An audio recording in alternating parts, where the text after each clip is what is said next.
Critical Drinker joins us this morning on Midnight's Edge in the Morning.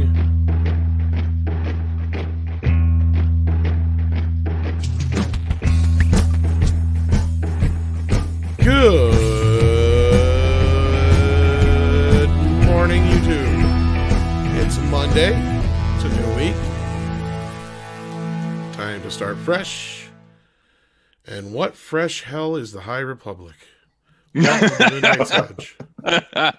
It's a pleasure to be here as always. Yeah, man, High Republic. Jesus, that's a laugh and a half, isn't it?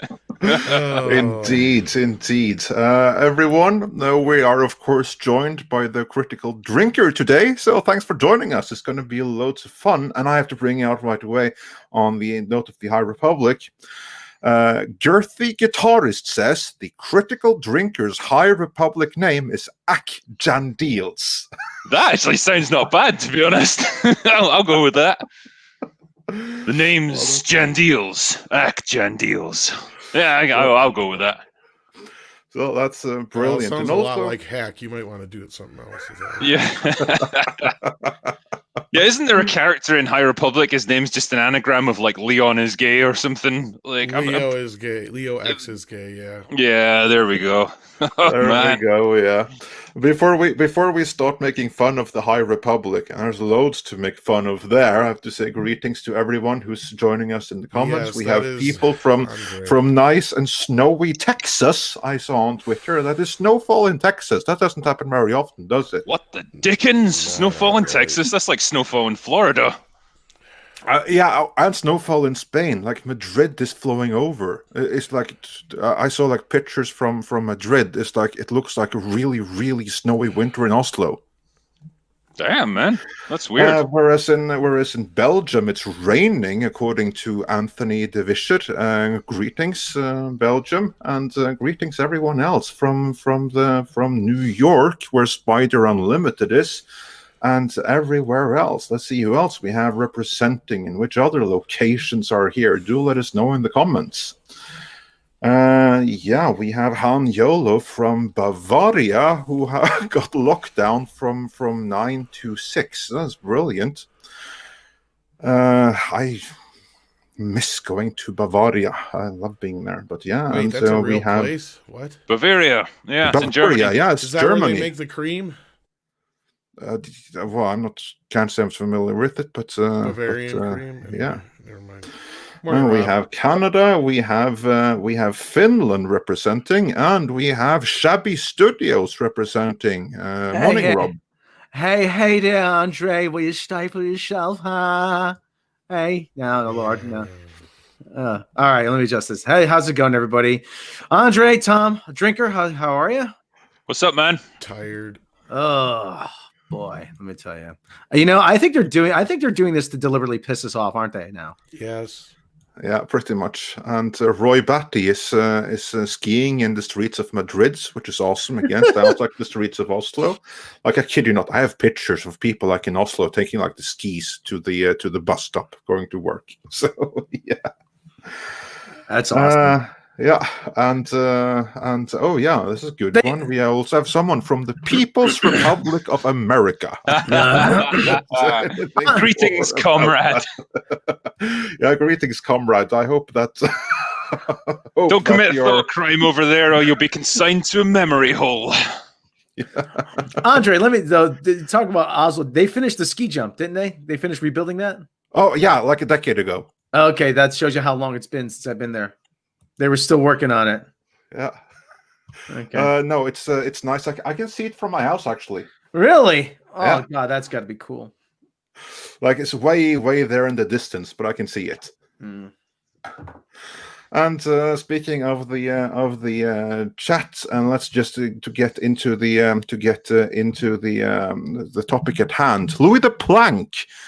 He's not the first one. We'll address some other super chats right away. But just to get into the topic, Louis de Planck says, how high were the creators of High Republic? Hail, ME and Drinker. Indeed. I think it's an interesting one. When you guys and people like Doomcock have been talking about the kind of civil war that's going on within Lucasfilm, and on the one side you've got Favreau and Filoni with the Mandalorian, and that spawned like Ahsoka and Boba Fett and a dozen other shows. A real interconnected universe with lots of interesting possibilities. And you think, okay, what's the Kathleen Kennedy faction going to strike back with? The High Republic. Do I need to change to my Cheech avatar? We're talking about the Get High Republic. I mean, yeah, it's just so like lackluster and sad looking. When you see that fat dumpy character that's like meant to be one of the Jedi, it's like, oh man, I thought being a Jedi was about self-discipline and control and stuff. It's like she doesn't have any control when it comes to those all-you-can-eat buffets. Yeah, no. It's all about body positivity and promoting that you're healthy at any weight, and it's all life choices, right? That's what the Jedi are all about. Social justice. Yeah. But I you know what? I was just thinking about this, and I gotta ask myself. If this is a result of the Kathleen Kennedy faction, is this from? I don't think this is from lack of trying. I think this is what they are legitimately think. This is. I think they're true. Yeah, I think this is all they know. Well, not just that. I think I'm not kidding when I said this is literally to keep KK's little clan busy, just so they have something to do, because they're obviously not making any shows or movies. Keep your head down and keep working. You've always been at that job. You just keep your head down and keep working until they fire you. And I think as well, like ultimately the success of this is going to be gauged on the sales. And the only way they've been able to get sales from this is to use your standard sort of predatory sales practices. We're going to give you like 3 shit covers and 1 good one, and you've got to buy the 3 shit ones to get this one. Well, so then you get 100,000 sales, but even that's not impressive.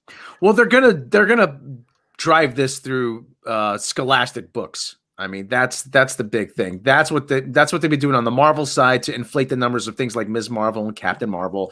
They sell through Scholastic books, and then it goes into school libraries. And look, it's a million seller. I'm like, yeah, but you sold it all to middle schools who are gonna buy it anyway, and you just kind of just force it on them. Or weren't going to buy it, because don't they Scholastic choose like the shit they send out? I don't know. I have a friend who works for Scholastic. I'll have to ask her. I'm sure they put together packages and stuff. Yeah, that's what these comic book companies want to be a part of, so that you basically get forced to take this shit. Yeah, you know what? Someone donated a copy of like the first Marvel thing to me. Of that thing of High Republic, like that Marvel thing, the one that they bragged was like 200,000 sold copies. Well, I was donated a regular copy one.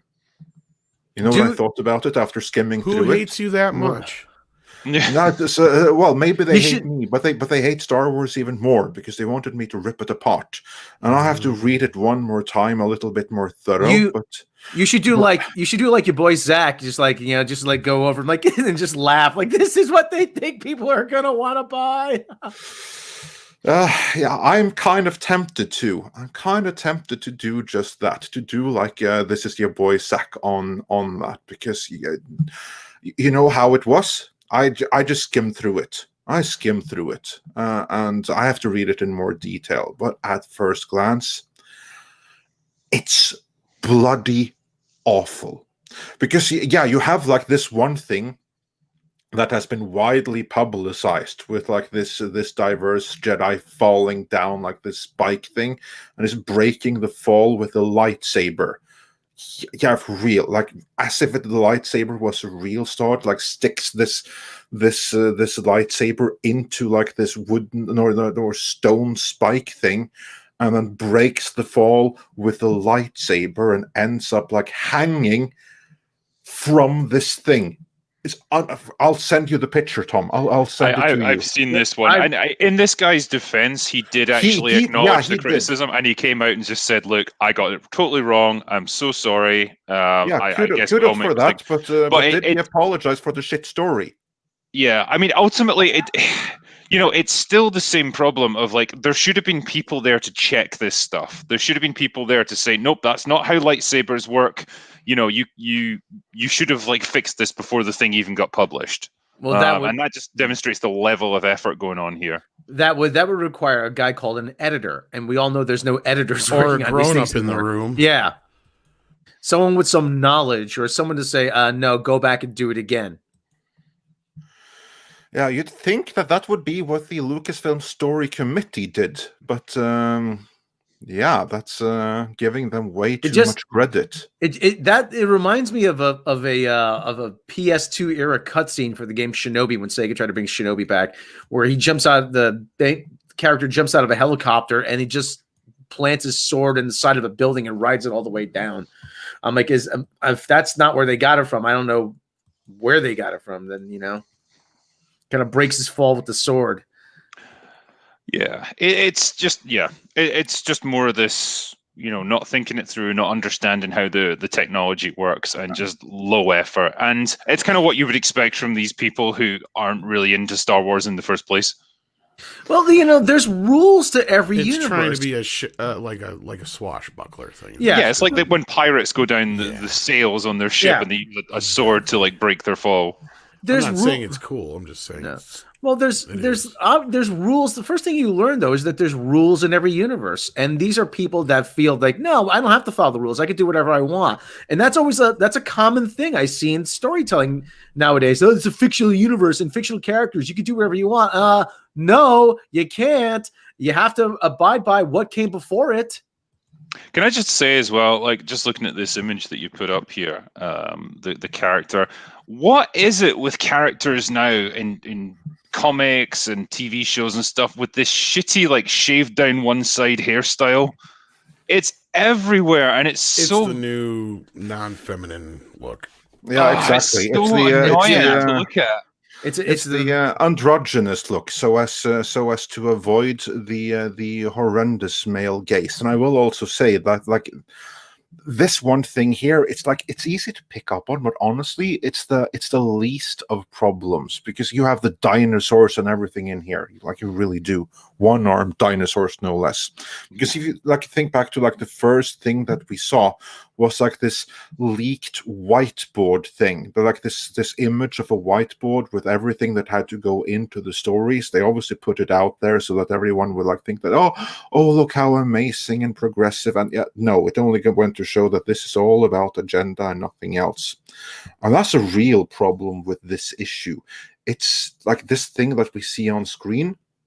That's, in the bigger scheme of things, it's a minor thing. The bigger problem is that it's just one big propaganda piece. That's a real problem. Yeah. Yeah, it's all about what's between their legs and the color of their skin. And it's just the same garbage that you get from that Kennedy side of Star Wars. But I don't see many people having any interest in this. This isn't going to generate any kind of fan excitement. Like you say, if it's Scholastic that's supplying it, then okay, there'll be some obligatory sales that they'll punt out to people that won't read it anyway. But ultimately, the real fans of Star Wars won't have the slightest bit of interest in it, and they will focus their attention on all of the TV shows which are spawning from The Mandalorian. That seems to be the direction that Disney's really going with all this stuff.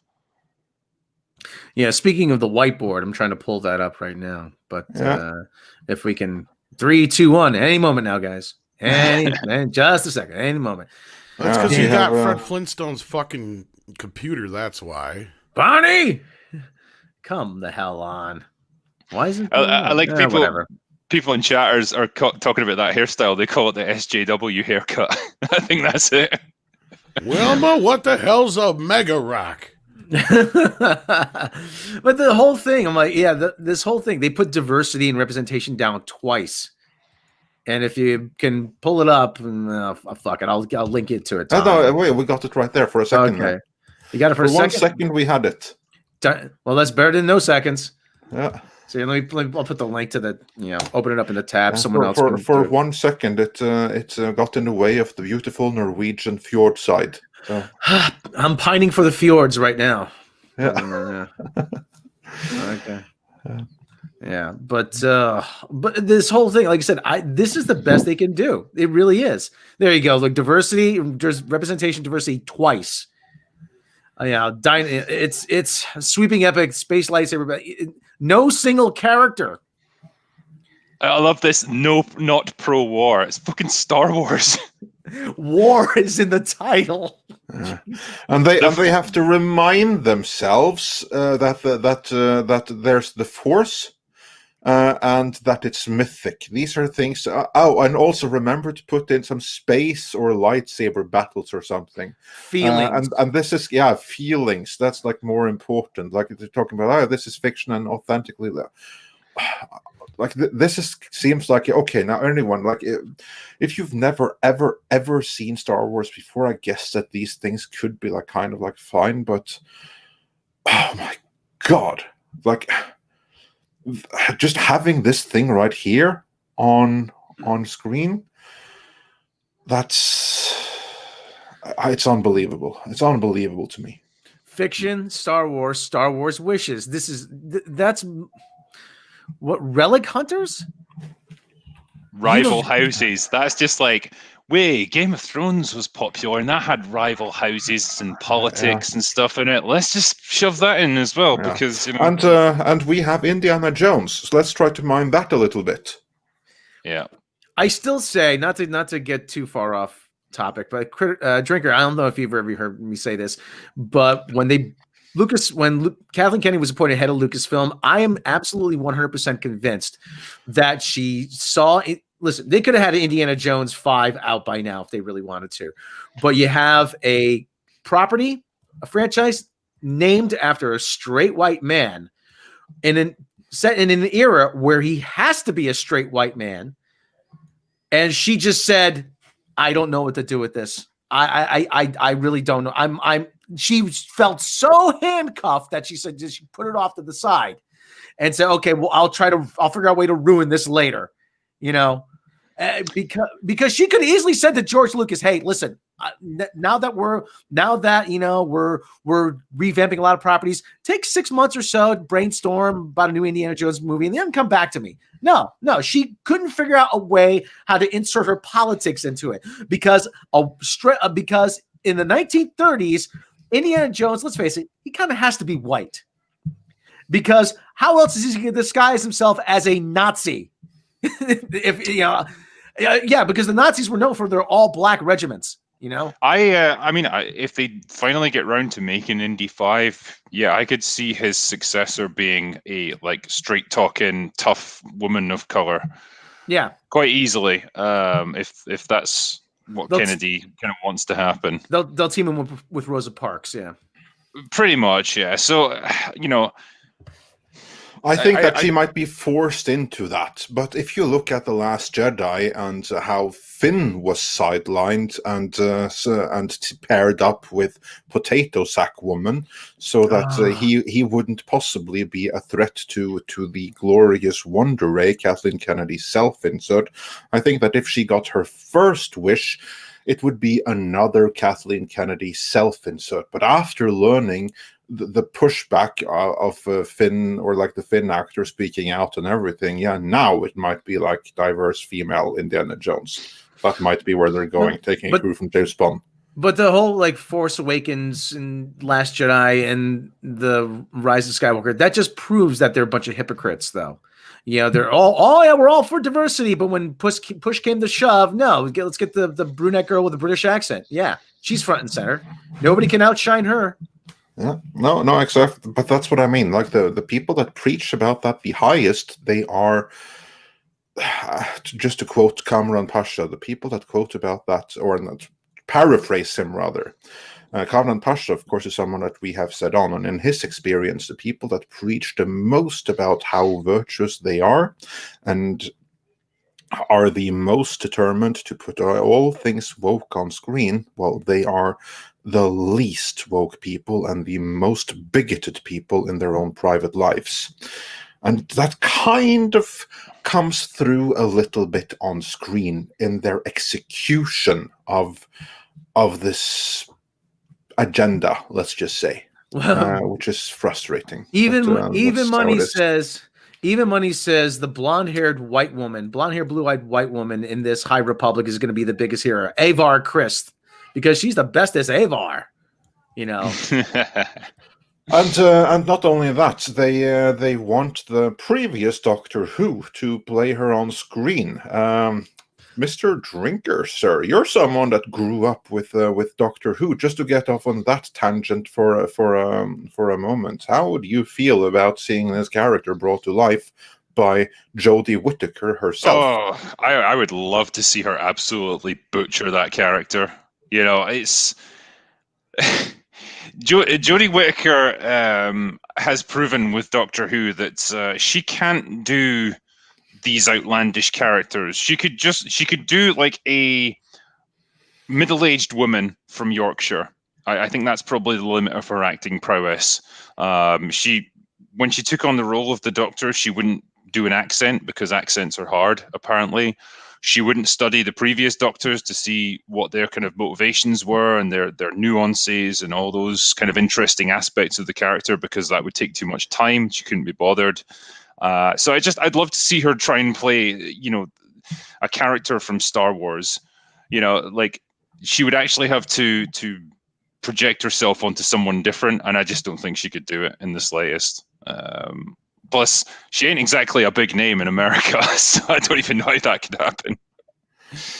Yeah, well, they could probably try to bill her as like, the stunning and brave first female Doctor Who. The sad thing is, I did like her in Broadchurch. I really did. I thought she was good. Well, she played to her strength, a middle-aged white woman. Yeah. I'd love to see her and Brie Larson on screen together, just acting up a storm. Oh my God, you know what? I actually want to see that too, just to see how bad it was, because there you have like two people who are passable actors at best, and that's being generous, paired together. And if you then have like a director that maybe isn't the best director, which is the kind of director you'd get for whatever the two of them would be paired in, it would be like fun if like there was like if Kathleen Kennedy next year did another Star Wars Christmas special, the High Republic edition, and brought the two of them in there. I'd see that just to see how bad it would be. It would be like two black holes of entertainment colliding with each other. I think that would just cause the entire movie to implode. Yeah. Like you could handle it. The best thing would be how much fun we could have with it. But before we leave this topic, what are your thoughts on the designs that were released? Like one of them is well, we actually in the thumbnail for this we have a slight paint over. To be fair, yeah. when I did, but yeah, of like the Leo the 10th is gay guy with his incredibly masculine stance plus Black Betty Ram Bamaram or whatever his name is. When I did my latest video about the sort of civil war at Lucasfilm, and I had a reaction to that image, like I wasn't acting or anything there, like I legit lost it and just started laughing. It was just, what is, when I look at a character like that, I think, what are you going to battle? What are you going to protect and save as a Jedi? A box of Twinkies, that's what. Yeah, yeah, she could decimate an all-you-can-eat buffet, but like, yeah, what? It's actually a like he. That's like the thing. Yeah, I agree. We all that's think a he. Woman, but yeah, it's it's a dude. What? You're fucking kidding me. Can we get an image of this to look at? Yeah. Let's see if we are able to get that. I thought it was just like a dumpy, ugly girl. I mean, come on, yeah, what the hell? Likewise. No. Black Betty Bam Rammer Jam is a dude. But that Bam Rammer Jam, that sounds like a bad PS1 rhythm game, bad Ram Rammer Jam or whatever it is. I don't know if I can get the picture on screen right. Play Ram Jam on the PS1, coming soon to Sega. But yeah, like my first thought was that it has to be a woman, a very very diverse and stunning and brave. But no, actually, it's a dude. It's wow. Oh my God! I mean, you could have fooled me, but like that's. I mean, I guess that tells you everything you need to know about this series then. If that's the kind of effect that the character designs have on us, you can't even tell what they are. Wow. Holy real! Oh my god! I am beside myself here. I'll see if I can put it in my after. I have nothing else. Just give me a second. I'll see what we can. I'm really having an Archie Bunker moment. What's wrong with you people? The boys look like girls. The girls look like boys. And you got no Bender identities there. I mean, do they just say to the artists, like, just draw a human? Like, go for it, whatever you want, and we'll just assign a random generated name to it, and that's the character. Because that's kind of what it feels like here. Just give me 1 second here. I think I can get it up on screen. Just let's see here what we can do with this. You know that just while you're doing that character that I think DC had put out that was like the daughter of Starfire. And she's like this fat, dumpy goth girl. Like someone superimposed her face onto this character. It's like, my God, I can't believe this. Somebody saying, Max Mercer, wait until you see the new attachments Kathleen Kennedy has ordered for C-3PO. Oh, I can only imagine.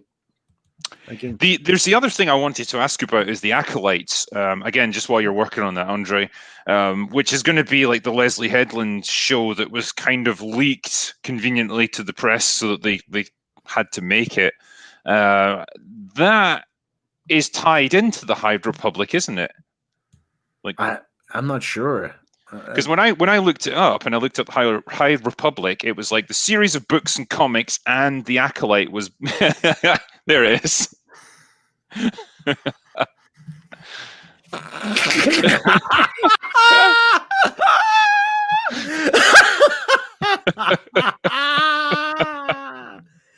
Oh, good God!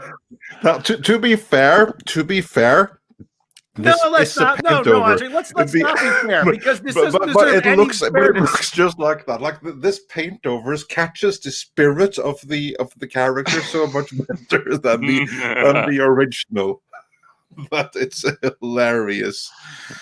So yeah, and but it gets better. It gets better because there's how can it get better? how it can get better?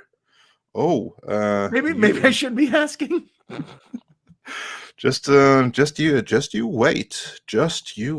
Let's and that's and this character's a Jedi, really. I pegged him for some sort of. I pegged him for some sort of back alley mechanic or something, you know.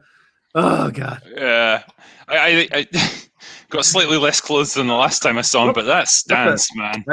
That's like straight off the fashion catwalk. But that stance is from the original image, like the only. Yeah. Totally.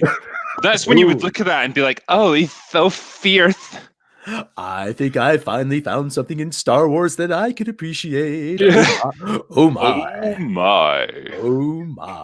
Okay. Oh my God, that's unbelievable. So yeah, that's Star Wars, the High Republic for you. And again, like what we're seeing here right now, they are paint overs, but they're paint overs that just like highlight what is already there. It's just brought to the forefront a tiny little bit more than the original images. But for crying out loud! But I mean, the whole thing was the purple hair. Was that originally? Was that original, or was that paint over too? I think that the purple hair may be a paint over.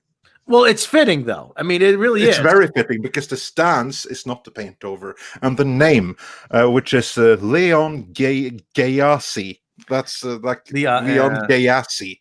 That's the original name. Someone in chat just mentioned Zardos. Zardos cheek. As David Rader said. Indeed. That's exactly what it is. Oh, for God's sake. Remember when heroes used to be stalwart and look imposing, you know? And they're all toxic now. Yeah. So, yeah. You know, the sad thing is that I was somebody sent me an article about this guy's YouTube channel. The channel is called Dad, How Do I?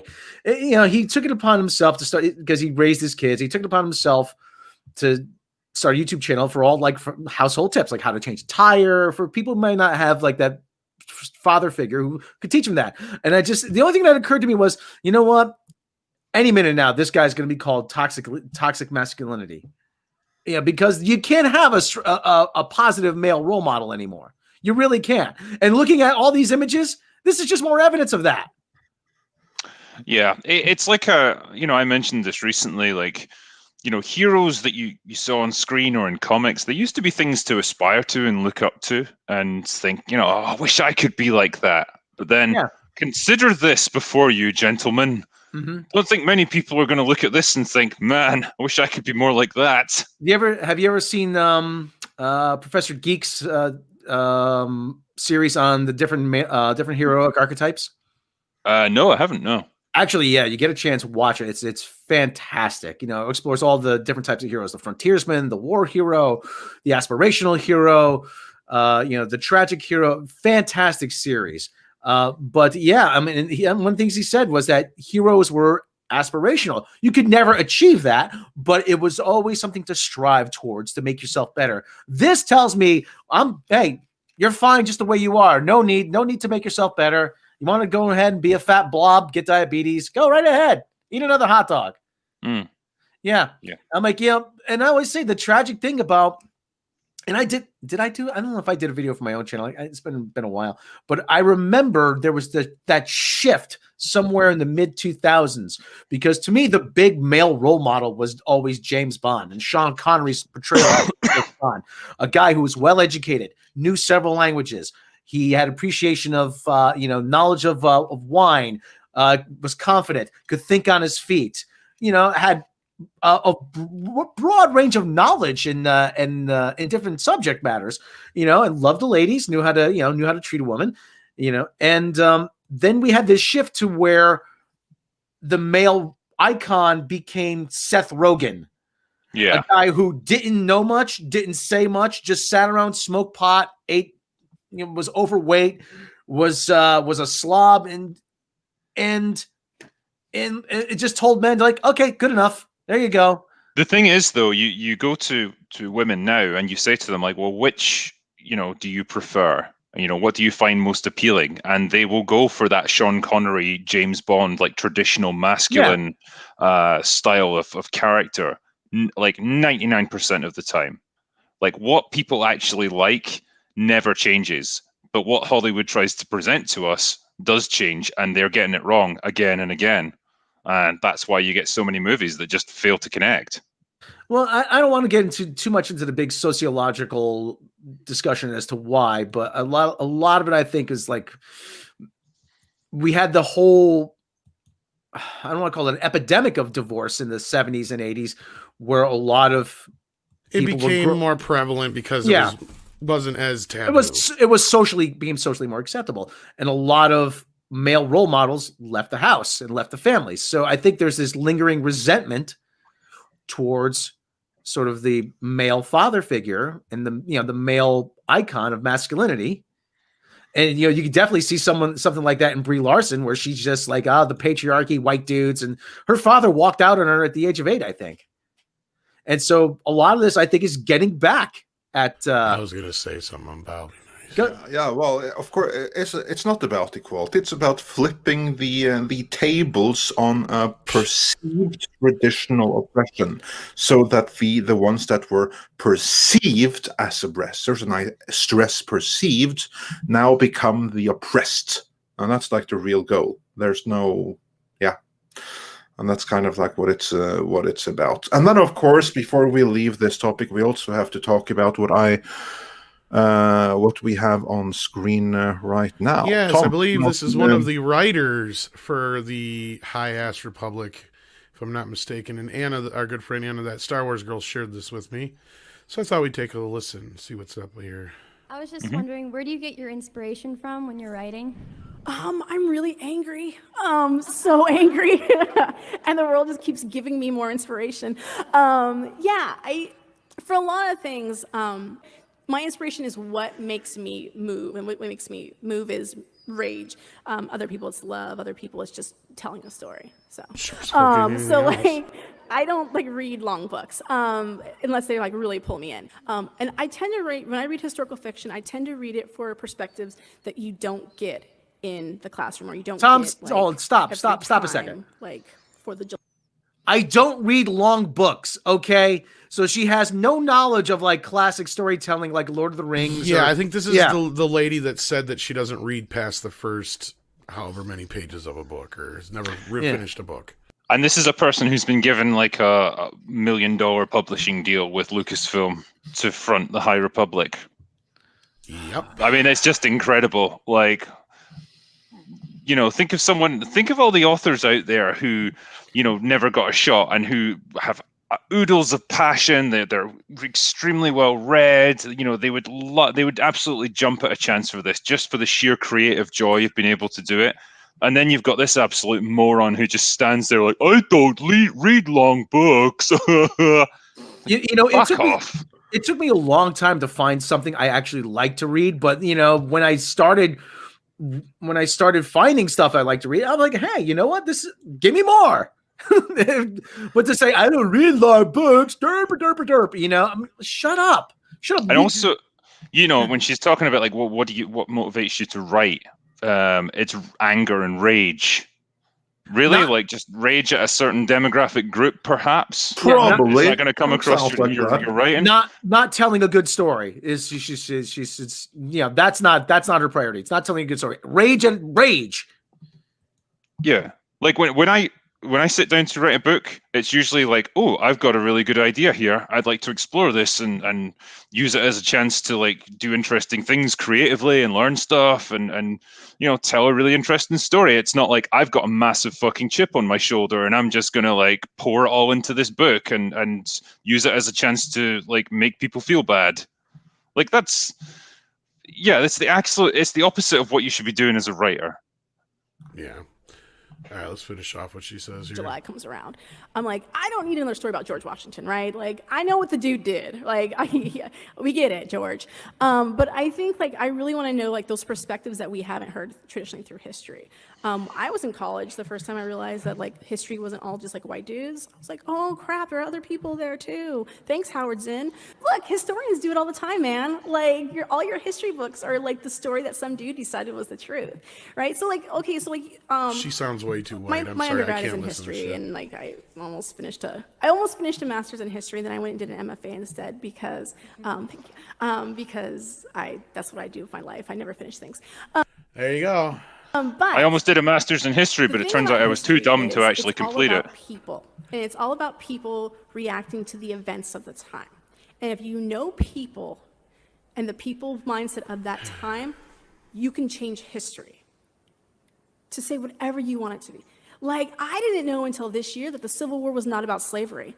Like, that's... Oh, for Christ's sake! Now, let me back that up a second so you can hear what she just fucking said. I can change history, eh? I can change history. You can change history to say whatever you want it to be.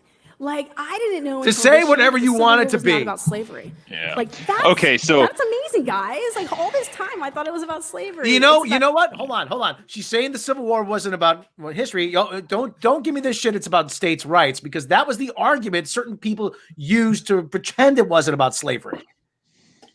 Yeah, this is. I'm not listening to a person like this. I'm not even going to get angry at it. This is a person who has no understanding of history or the creative process of writing, or any appreciation of how incredibly lucky she is to have been put in this position. This is a dumb moron who really shouldn't be listened to. But it's a good indication of the culture at Lucasfilm that this is the kind of person that they employ. Where's my Howard Stern sound effect? That's all I hear out of her. I think you know, what you get a lot these days is this smug attitude of like, everything you believed in with history and famous historical figures and your heroes and stuff, none of that's true. I'm going to break it all down and tell you my version. You know, I'm going to have my voice heard. I'm going to live my truth. It's like, you know, that's the attitude that you get now. She wouldn't be hired. She wouldn't be hired as a file clerk at an insurance company with this attitude.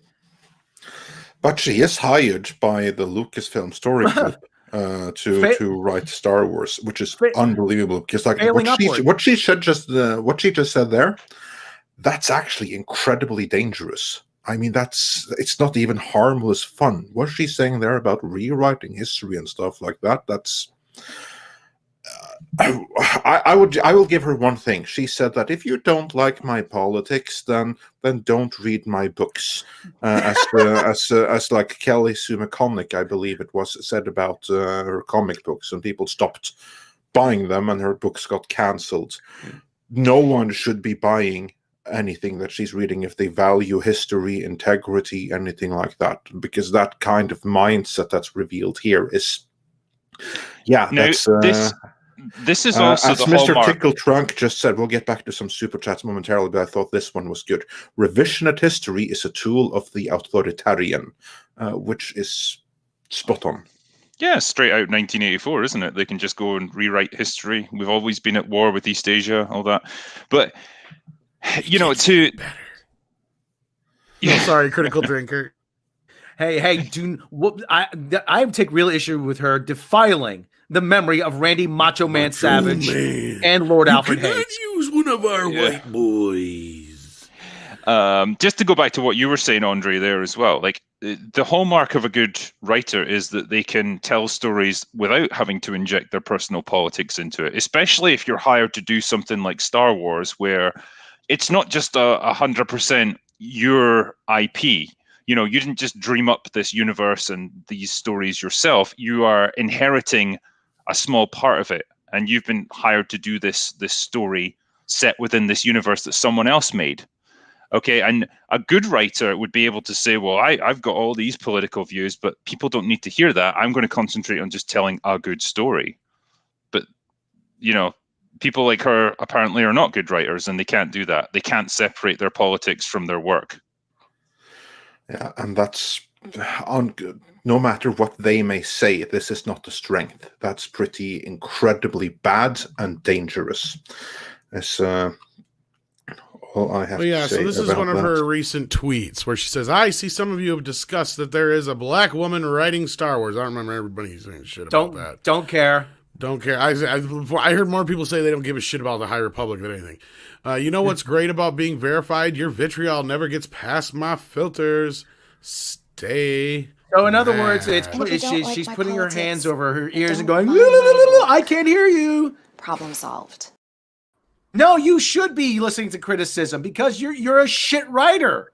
That's the only way you'll ever get better. She doesn't understand that, though. That's right. No, Welcome, she doesn't. Hey, Anna. Hey, guys. I can only stay for a little bit because I haven't slept in like 2 days.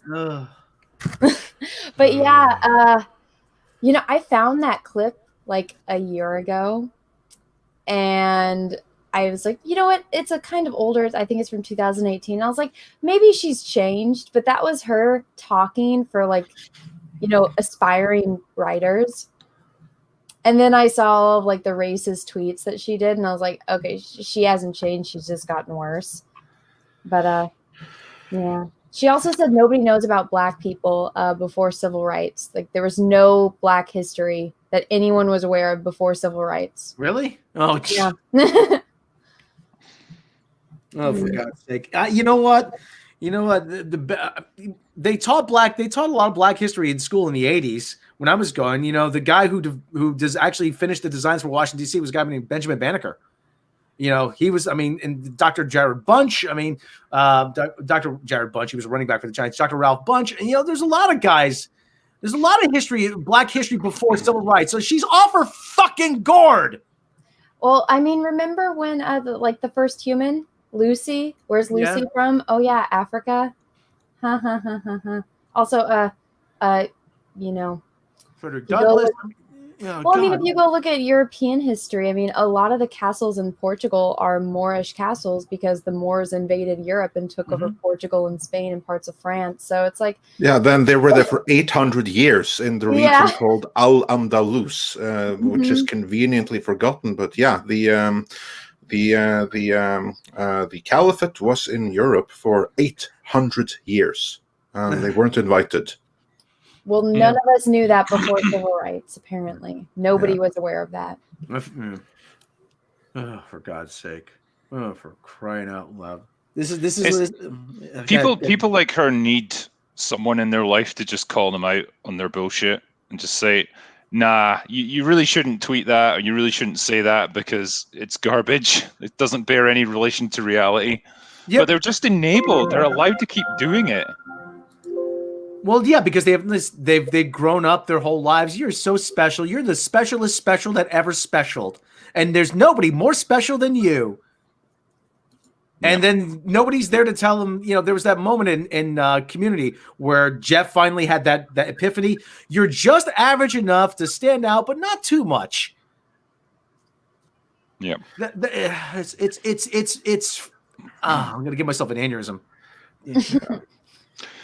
It takes you down a rabbit hole of like thought where like all kind of logic just abandons you, and you can't really get into their mindset unless you just let go of any connection to reality, and that's the difficult thing. But they've built this structure around them where they can't be questioned and they can't be challenged in any way, because that would just cause their heads to explode. And so they get wrapped up in this line of thinking where they're just allowed to say it over and over again, and it becomes true for them. And it's just, at a certain point, they come, face first into reality, and like probably High Republic's going to absolutely tank, and they're only going to have themselves to blame. Deservedly so. I can't tank badly enough. And I'd like to think we have some small part in that. Well, we certainly expose a little bit about what's going on behind the scenes and everything, which in cases like this, I'm very happy about. I keep coming back to a guy like Jim Shooter at Marvel Comics, and say what you want about Jim Shooter. Jim Shooter was a hard ass. He would have said, if something like this landed across his desk and said, I asked for new characters, and this is what you hand me, go back and do it again. If you don't have something better on my desk by 5 o'clock, you're fired. I mean, there's nobody everybody's just allowed to do whatever they want. I mean, there's nobody to say this is shit. Go back. I would have liked to That's see because if him you say- respond to Snowflake in safe space. No, Jim Shooter would have said, "Get out, get out." He'd have get thought out it my- was a get out of the fucking building. joke. Yeah, he He'd would have have thought they were taking a piss on him. But no, like, that's the thing here is you have this entire fucking thing where they get all, oh, you don't like my idea. What's wrong with you? You're committing a microaggression against Yeah, me. you can't say anything critical about anything anybody does anymore. It's like, Or you're racist. or you're racist or whatever. Yeah, like it's not just because something can be shit. It never could be that. Yeah. By the way, Tom, I have to say that you know how the expression "taking a piss on something" it's taking the piss. Taking the Like piss. Okay. Yeah, sorry. when you're making fun of something. I like know that. what I meant. Yeah. I'm half Taking the awake. piss. I've literally slept like 3 It's hours just- in 2 days. But Yeah, I know no, what it's you just in mean. case you ever come over to the UK No, and you thank try you and for say that. correcting me. It Thank could you for cause correcting problems. me. No, thank you for correcting me. Yeah, and any Swedes listening, the Swedish word for beer means something else in Norwegian too. While we're at it, but yeah, I mean, I won't like get this- into that. I like the Swedish word for exit, utfort. Yeah, Utfart. Sounds Fuck. exactly like what you do out your butt. Or what comes out of Kelly Sue DeConnick's And if you mouth. don't like my politics, don't buy my book. Problem solved. Done. Oh, that facial expression, man. Honestly. Well, that's what that tweet reminded me of. That's exactly what it reminded me of. That did not age well, did it? Nope. Yeah. Nope. Oh, for God's Nobody sakes. bought your book, honey. Where's Mr. Plinkett one? Yeah, that's Mr. Plinkett. Nobody bought your book. Sorry. Your book was the most disturbing and disappointing thing since my son. That's not a bad Plinkett impression, man. That's a pretty good one. Drinker, They're how from much longer do Wisconsin. we have you for? I'm probably I'll have to drop off in about 5 minutes, unfortunately, mate. Okay. Gentlemen, everyone wondering about super chats, we will get to the super chats in 5 minutes then. Or when Drinker has to leave, that's when we'll start going through super chats, and then we'll get bang. But before then, I have to ask you, Drinker, are you a self-flagellating sadomasochist, or have you not seen Star Trek Discovery? Wow. Yeah, I've seen a few episodes of season 3, and then I had to stop because it was Jesus, hazardous to my Andre. health. Language. It was giving me a tumor. Sorry, a critical drinker. No, that's cool. Yeah, that show is hazardous to your mental health. I would not watch it. So yeah, you stopped the self-flagellation that the rest of us had to endure to suffer through the season. Yeah, it's not worth it. It's not worth your time. Don't do it to yourself. Particularly as a fan of Star Trek, to see what they've done with it. It's like someone's taken the Mona Lisa and just drawn a giant dick on the forehead. Like that's what this show is. I feel like that would be more appealing. Yeah. Probably. Yeah, than this. It's I don't often use the term SJW because it gets overused to the point where, like anyone who's mildly liberal in their views, it's an SJW. But this is like one of the times when I would say it. Like, this is what happens when you've got a show written by SJWs for SJWs. That's the only way I can kind of think about it. Those are the only people that would watch this because it's not Star Trek fans, that's for sure. Yeah, no, that's for certain. And the reason that we bring Star Trek Discovery up, as you may have seen from the title, is there's a question. Is it over? Because if you saw our report from back in March of 2020, so almost 1 year ago, I should preface by saying that by our detractors accused of always having said that Star Trek Discovery would be cancelled after season 1. No, we never said that. Or after season 2. No, we never said that either. On the contrary, we said that the next season was a given after those. But prior to the release of season 3, we said that according to our sources, season 3 just might be the final one. Because Netflix had won out in arbitration and didn't have to fund any more seasons, and because of that, reshoots that were done about 1 year ago, I believe in January or February of 2020, which was a few months after they finished principal photography on the season, were about changing the season finale, which originally was supposed to have a cliffhanger, to a series finale. Didn't have a cliffhanger, but instead just closed off all storylines.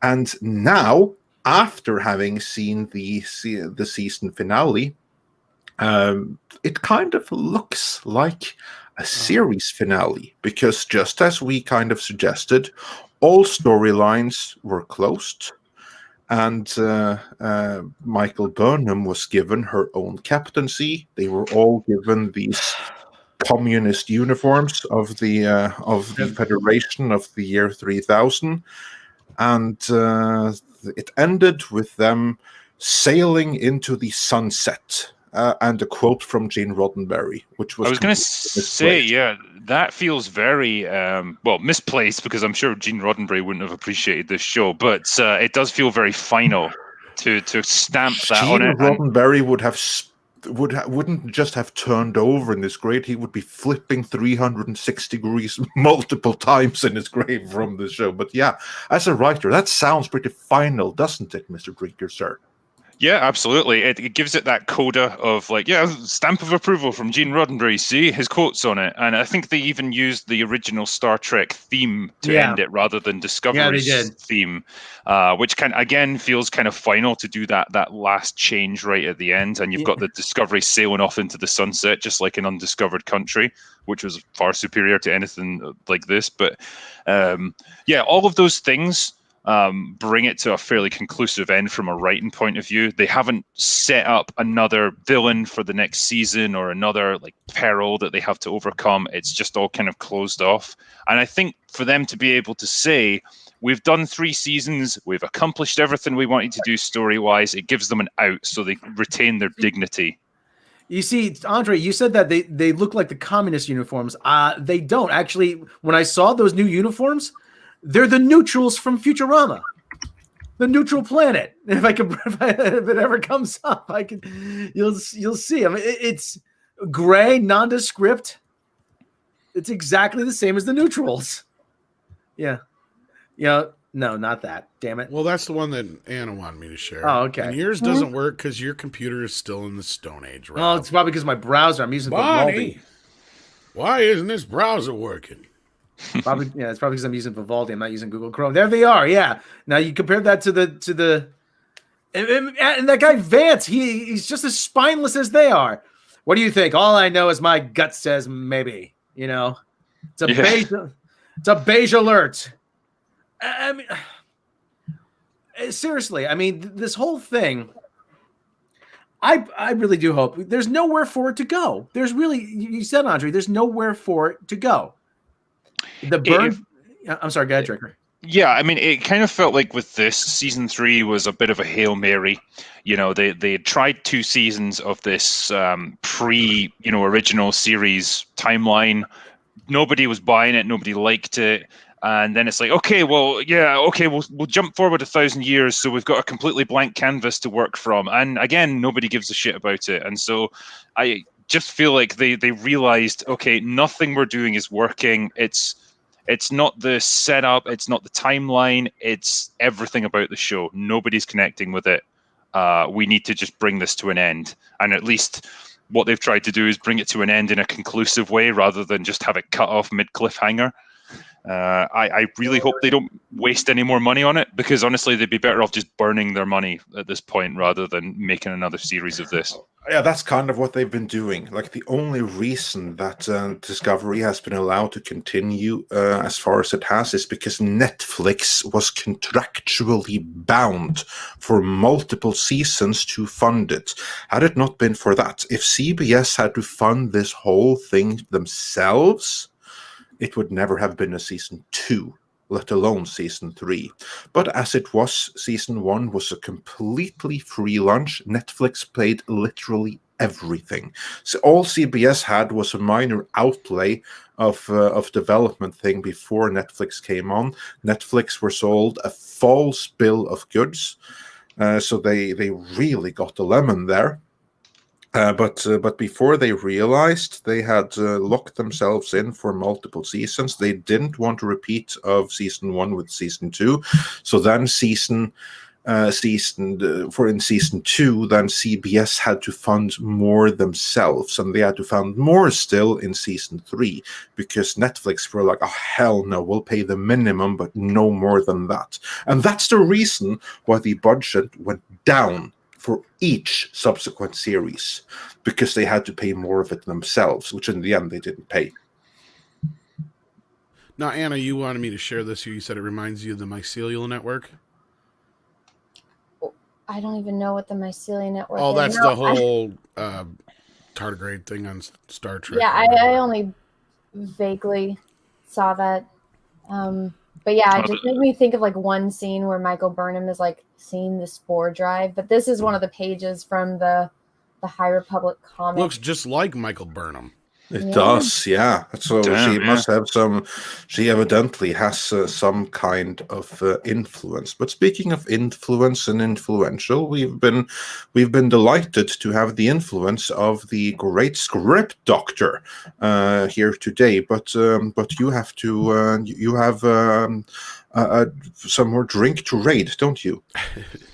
I'm afraid I do. Yes, I'm going to have to head off. The booze is calling to me. But yeah, I'm sorry I couldn't stay in for a bit longer because this is a really good chat, and I really wanted to go on to Cobra Kai as well. I know, me too.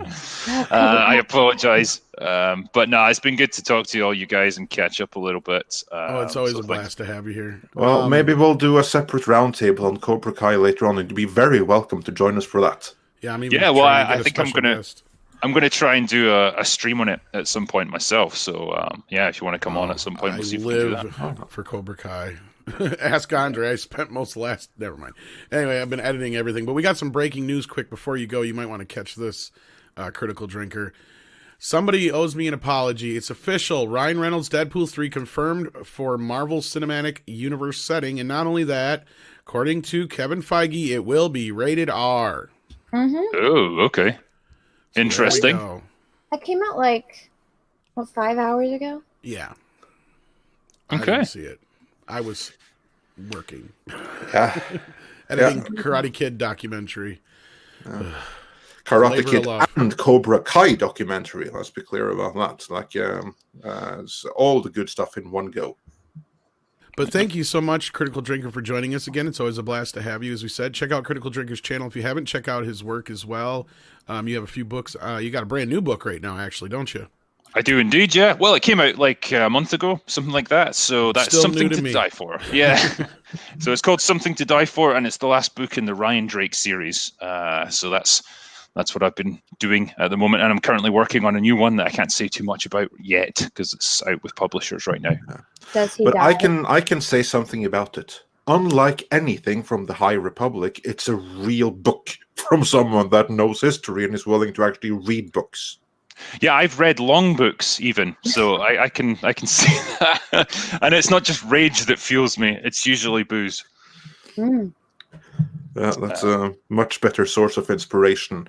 Some of the greatest artists of all time were slightly, shall we say, intoxicated when they did their best work. Indeed. Anyway, well, thanks very much, guys, and I'll catch up with you next time. Bye. Take care. Thanks for joining us, and yeah, you're welcome many times. We look forward to having you again. All right, thanks. Bye. All right, we got some super chats I think we want to get to as well. But yeah, I feel like we were seeing the end of a series, not so much a finale of a season. Yeah, and there will be a separate video coming about that, but just for Stop now, fucking threatening me. just for now, I think it's pretty. It looks very much like.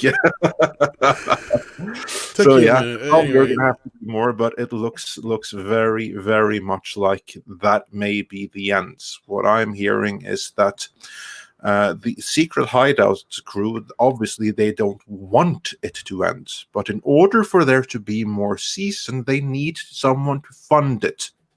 So it's not like it's completely set in stone. This is the end. But they had an alternative. They could have gone with a cliffhanger ending, but I think even the powers that be at Secret Hideout knows that at this point, it's looking more likely that there won't be a season 4 than that there will be a season 4. And for that reason, they went with the ending that is a more final series ending. Because in the event that they do get a series 4, then they can always just continue from there with like sort of a fresh start, which wouldn't be anything new for Star Trek Discovery, since each new season has been a reboot of the previous season.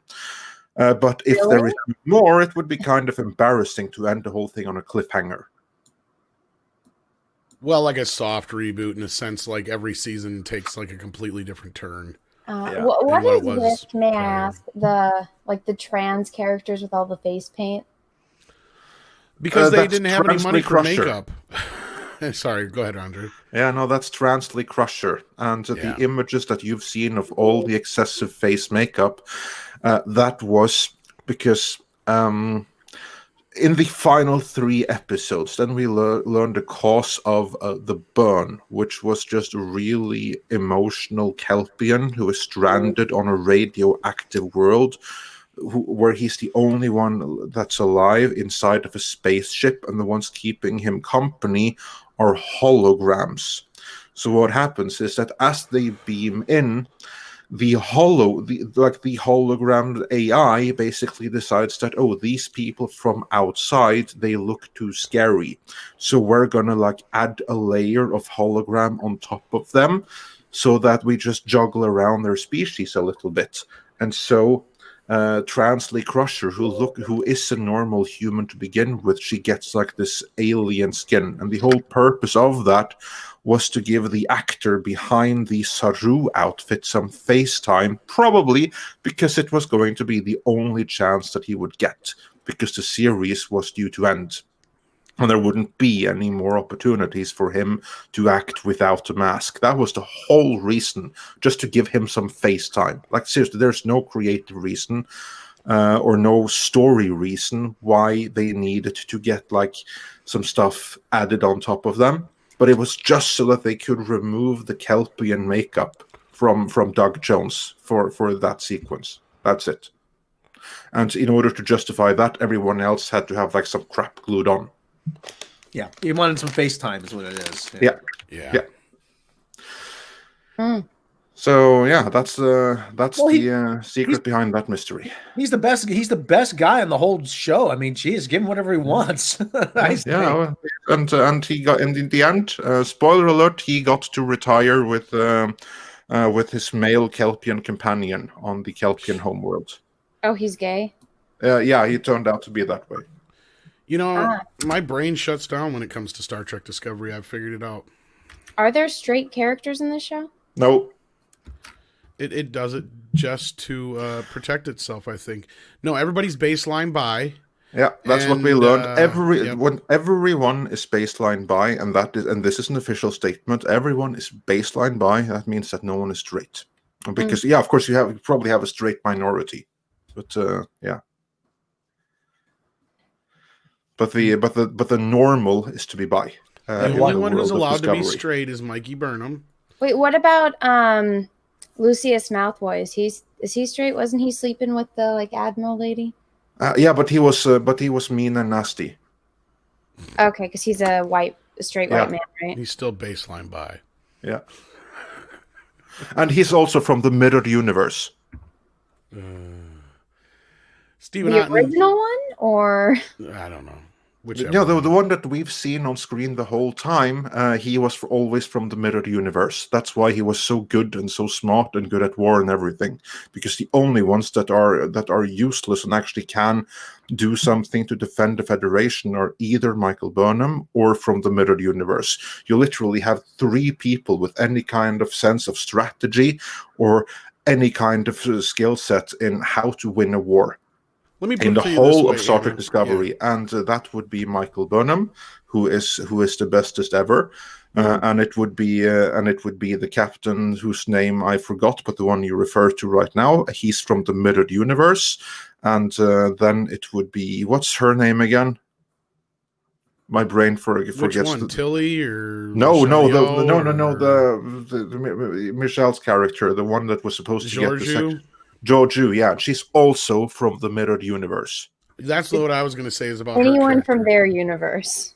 Yeah. Anyone from the warrior mirrored universe, they're the ones that can win a war. And were it not for them, then there would be no Federation, because they would have lost to the Klingons many times over. So it literally came down to 3 people.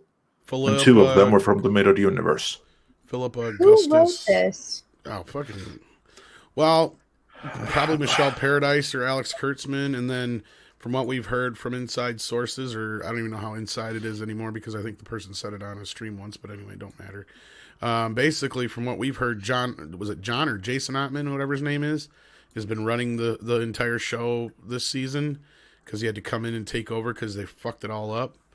But he's like a screenwriter and director or something like that, so he's like, even though he's listed as like an executive producer or consultant or some shit, he's actually basically running the show, not Michelle Paradise. And it hasn't helped. Well, he probably fixed it from how bad it was. I mean, this is like probably trying to put water back into a glass. I get that.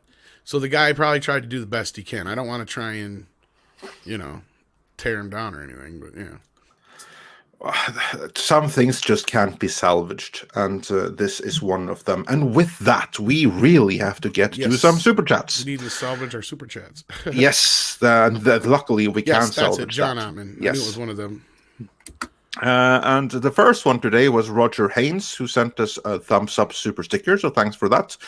And And the Sontar said, the Republic is not what it once was. No comrades, it is not. But that's for another place. And Silver Nova says, Ram Jam Ram perfected the Jedi art of moving food during meals by using the Force. Later used by Anakin when he impresses Padme at the dinner table. More like Ram Jam in that fucking donut in his mouth. And Mills sent us 14 South African rounds and says, we need to talk about the Clarice trailer. It's no, we don't. Crap. Is there a new one? Yeah, no, we don't. No, we don't. No, we don't. Yeah, no, we dropped don't. this morning. Please don't talk about it. Silence of the Lambs is you know what? We'll save that. We'll save that for the end. We'll watch. We'll react to it live. We'll save it for the end, and then we'll see it then. And Louis B. Planck says, "How high were the creators of High Republic? Hail, Me, and Drinker." Well, Cheech, how high were you? I heard there's a Clarice trailer and had to jump in. Is there a new Clarice trailer? There is. Oh God! Oh my God! We got like so high, you know, that we wrote a bunch of Star Wars. Yeah, man. Yeah. Well, we'll get back into that Clarice trailer later, but I have some more super chats to run through first, and then we'll see about the get up in the morning. Clarice thing here. Yeah, and I mean, the High Republic, California is a legal weed. I mean, so they are. It is. Yep. So you need to write a version of that song and be like, "Stormtroopers don't like to get up in the morning real early." Imperial stormtroopers don't like to get in the morning, but they have to, so they do it real slow. They couldn't hit the broadside of a barn. On that note, Mr. Tickle Trunk says, I read High on Their Own Farts, Republic. So, yeah. And Philip J.Y. says, greetings from London. Well, greetings, London, and everyone else. Mihon says, will Rob's Kazoo album come out? Julen Consent, which means Christmas came late. What? My Christmas album? Cash? Yeah, your Kazoo album. I assume you must know what he's talking about. The Kazoo album. Oh, man. No. People don't like the Kazoo. I'm the only one who likes the Kazoo. So...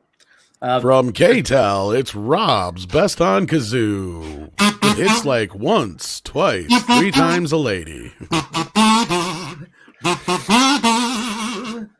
And he'll be burning down the house. Yeah. And Polaris Success, greetings alls. Nice job on the charity, Tom. Yes, Tom, you were on the stream with Star Wars Theory, were you not? Yeah, it was crazy. Within like less than 3 hours, it was like 2 hours. It was just a little over. They raised altogether like 32,000. I think it was closer to 35. Oh my God! It was 36 before I passed out. Was it 36? Okay, yeah. I thought we hit 35 at one point. Holy cow! I was amazed. Well, people were donating after the stream was finished. So yeah, and you see, this is what the toxic fandom will do. Yeah, I know. We help little kids. Damn it. Yeah, exactly. Watch out. Watch out! Yeah, I don't see the Kennedy faction doing anything like that. No, they're raising they're going off on weekends at conferences to talk about toxic masculinity. I think the Kennedy faction is officially worse than the Spaceballs. And Dragon of Blue Production says, Drinker, care to speculate on what kind of dirt KK has on the XX? Well, he left, but I'll tweet him the question. Has on what? Has on the XX, the executive. Yeah. I thought you said her ex. I'm like, did Frank get away? No, he's still trapped in the basement. And I got the hell out for 2 minutes and I gotta get running. See you guys later. Cocaine, Congo. And Alexander Pulunik says, Kathleen Kennedy Group, Jesus is coming, look busy. How can we make sure that John and Dave win the so-called Civil War? Well, that's easy. Trash and ridicule everything that Kathleen Kennedy is behind, and do not support anything with your money. So do not support the High Republic in any way, shape, or form. That's how you ensure that Kathleen Kennedy will be on the losing side. Well, And Thunderstorm says it's ideology without the skill without the skill of creativity. It's so painful, in reference to the High Republic. Were you going to say Matt something, man? Giles, yeah, one moment. And Matt Giles says for £15, thank you so much. I watched all the Old Republic trailers back to back today, plus the High Republic. The difference is cringe scary. Do you think Disney will be looking at disbanding KK and her tribe of half-wits? Oh, I assure you they're thinking about it. But the High Republic will have to really tank before anything more happens with it. So let's hope that it does. And Rob, you were saying? Actually, I think it was Anna was going to say something. Anna, you were saying? I don't know. Oh, maybe it was Rob. I knew somebody was going to say something. No, it was. Well, I have something to talk about. When I was scrolling through this, the High Republic comics, somebody sent it to me. Did you know that the character, the POC Women of Color character, looks up to the blonde-haired, blue-eyed white woman like she's the bestest ever? Avar Chris? Yeah, she's literally standing up on a podium while the SJW haircut chick is like gooing and gawing at her. So they elevated her literally on a pedestal amongst the rest of the crew, the cast of characters. Yes. Yeah, that's obviously because like that would be like the Kathleen Kennedy self-insert, wouldn't it? And she's probably hoping for the female Doctor Who to play her in a female adaptation. So we have to establish her as the bestest ever and someone to look up to early. Now, won't we? And what would be a better way to achieve that than having the ersatz Michael Burnham look up to her? Or better yet, just see people. Remember? See, diversity just means blonde-haired white women to them. That's all it means. While we're on the subject, just remember to defund Hollywood. And while you're at it, you can help by buying this t-shirt instead of buying a stupid movie. The Jack of All Casuals reminds us that you can get Surfshark right now. And if you type in the code MIDNIGHT when you order, you get a special treat. You do. You get a really, really good day. A really, really good. You get a good day because you'll get 3 months for free. So, it's a good deal. Any way you slice it, really. Deal. Yeah. And we use it, so we can stand by it. We do and before we indeed. get back into the other super chat, Stephen Otten has an interesting super chat here. He says, Hannibal Lecter series without Hannibal Lecter? I guess he was deemed too toxic. No, that actually isn't the case, Stephen. The case is actually more so that they cannot use Mr. Lecter. Isn't that right, Andre? That is indeed right. He is, of course, referring to the Clarice Starling series. And this goes back to the movie rights, actually, because the movie rights were originally portioned off after the very first Hannibal Lecter book, which was Red Dragon. And they were originally sold to the Dino De Laurentiis Corporation. You see, Dino comes back again for those of us that have seen our Dune and Conan documentaries. So he was the one who was sitting on those rights.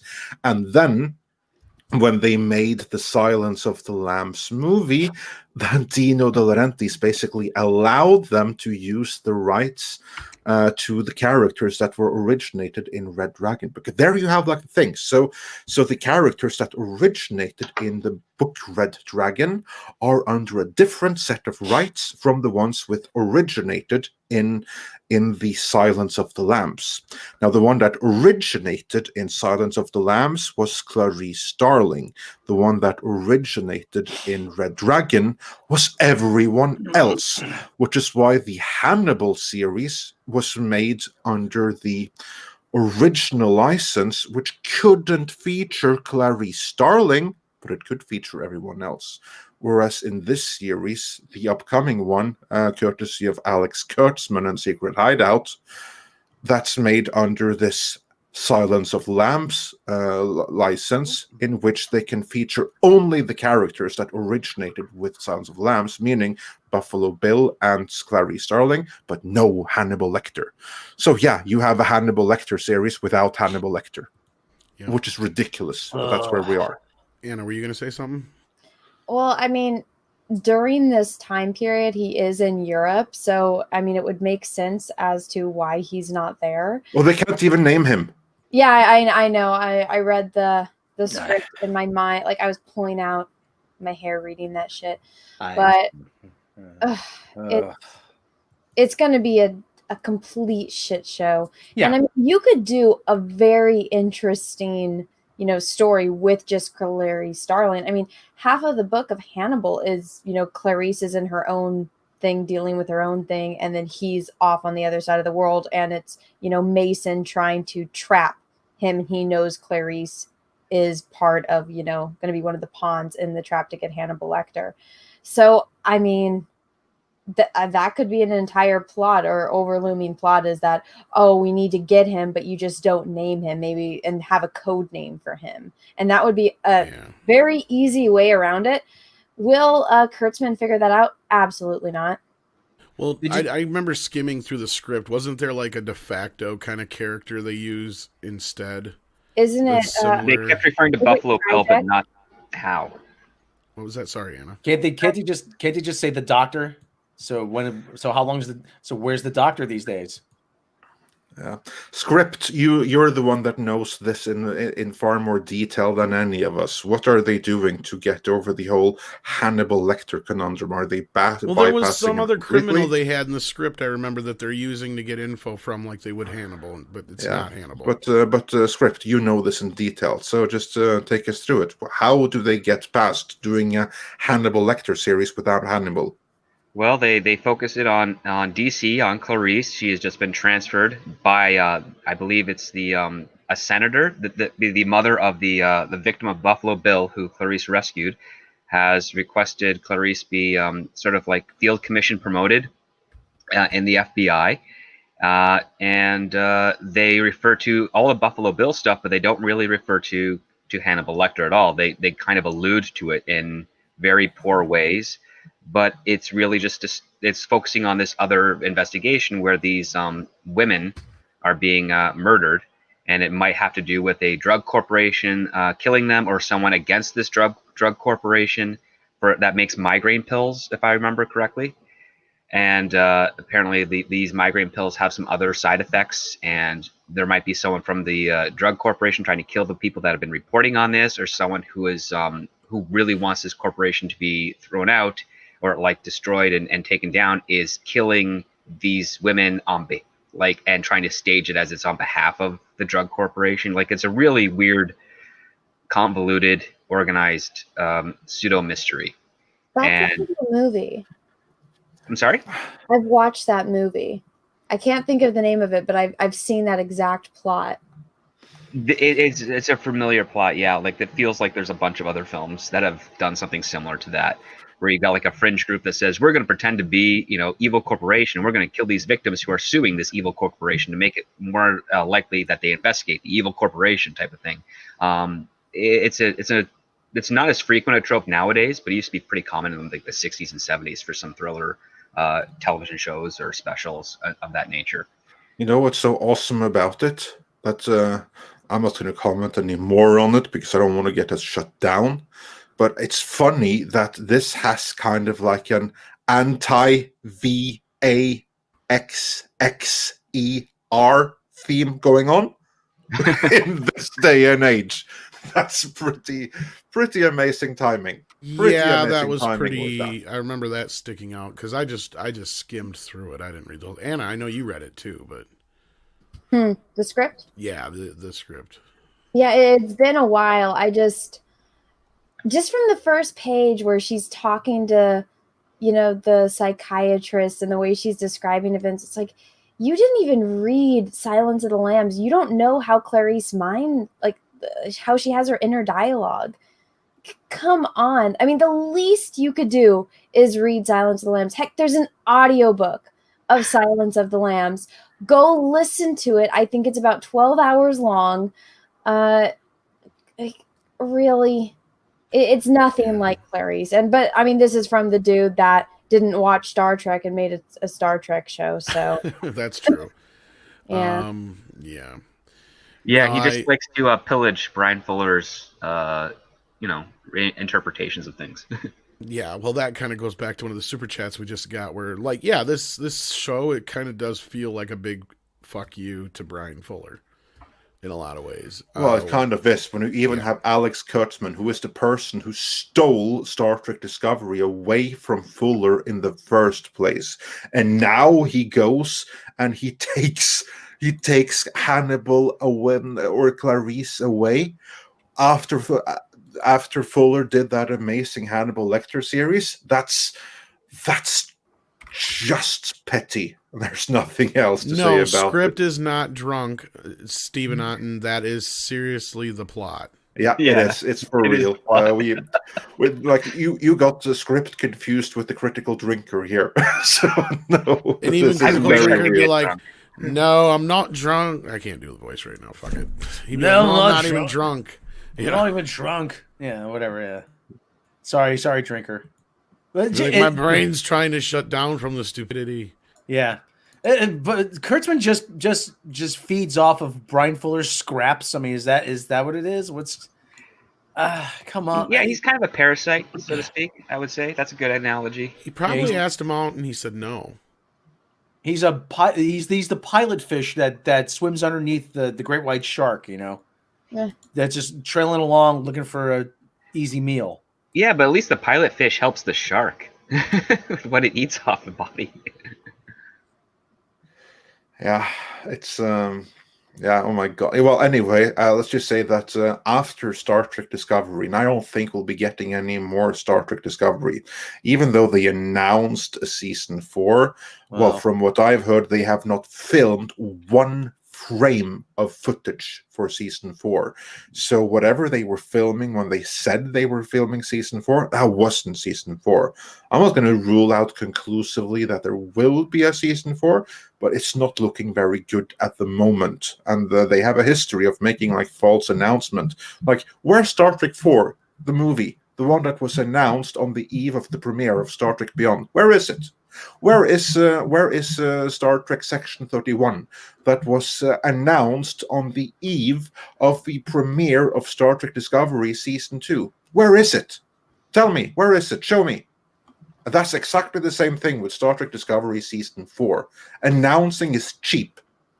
Following through costs money. Well, that's Money they didn't have in the case of Star Trek 4 and Star Trek Section 31. that's Kurtzman's MO, though. I mean, he announces a bunch of sequels and projects, and look at Sony's Spider-Verse. I mean, there was a whole like Spider-Verse that Kurtzman was gonna spearhead in the Dark Universe. And his thing is, I'm convinced this thing is, he announces every conceivable sequel under the sun, and then he just like, well, you can't cancel it now because we got all this stuff lined up, so you have to, and it takes some pretty significant gymnastics to get out of these contracts. I mean, but as I think I said this before, and Andre, I think you've said this before, don't be surprised if there is a season 4 of STD that the starships suddenly have the names like the USS Dingjang or the Guanji, and that'll give you an indication. That'll give you an indication where they're getting their money from.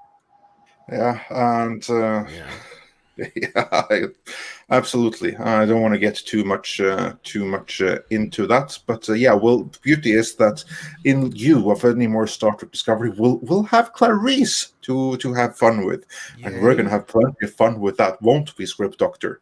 Oh boy! And Anna, of course, you're welcome to have fun with us on that too.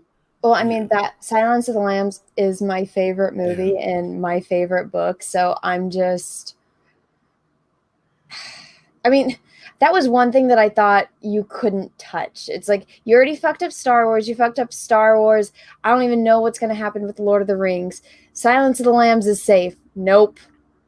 I know, but don't you know that you're playing a game of can you top this?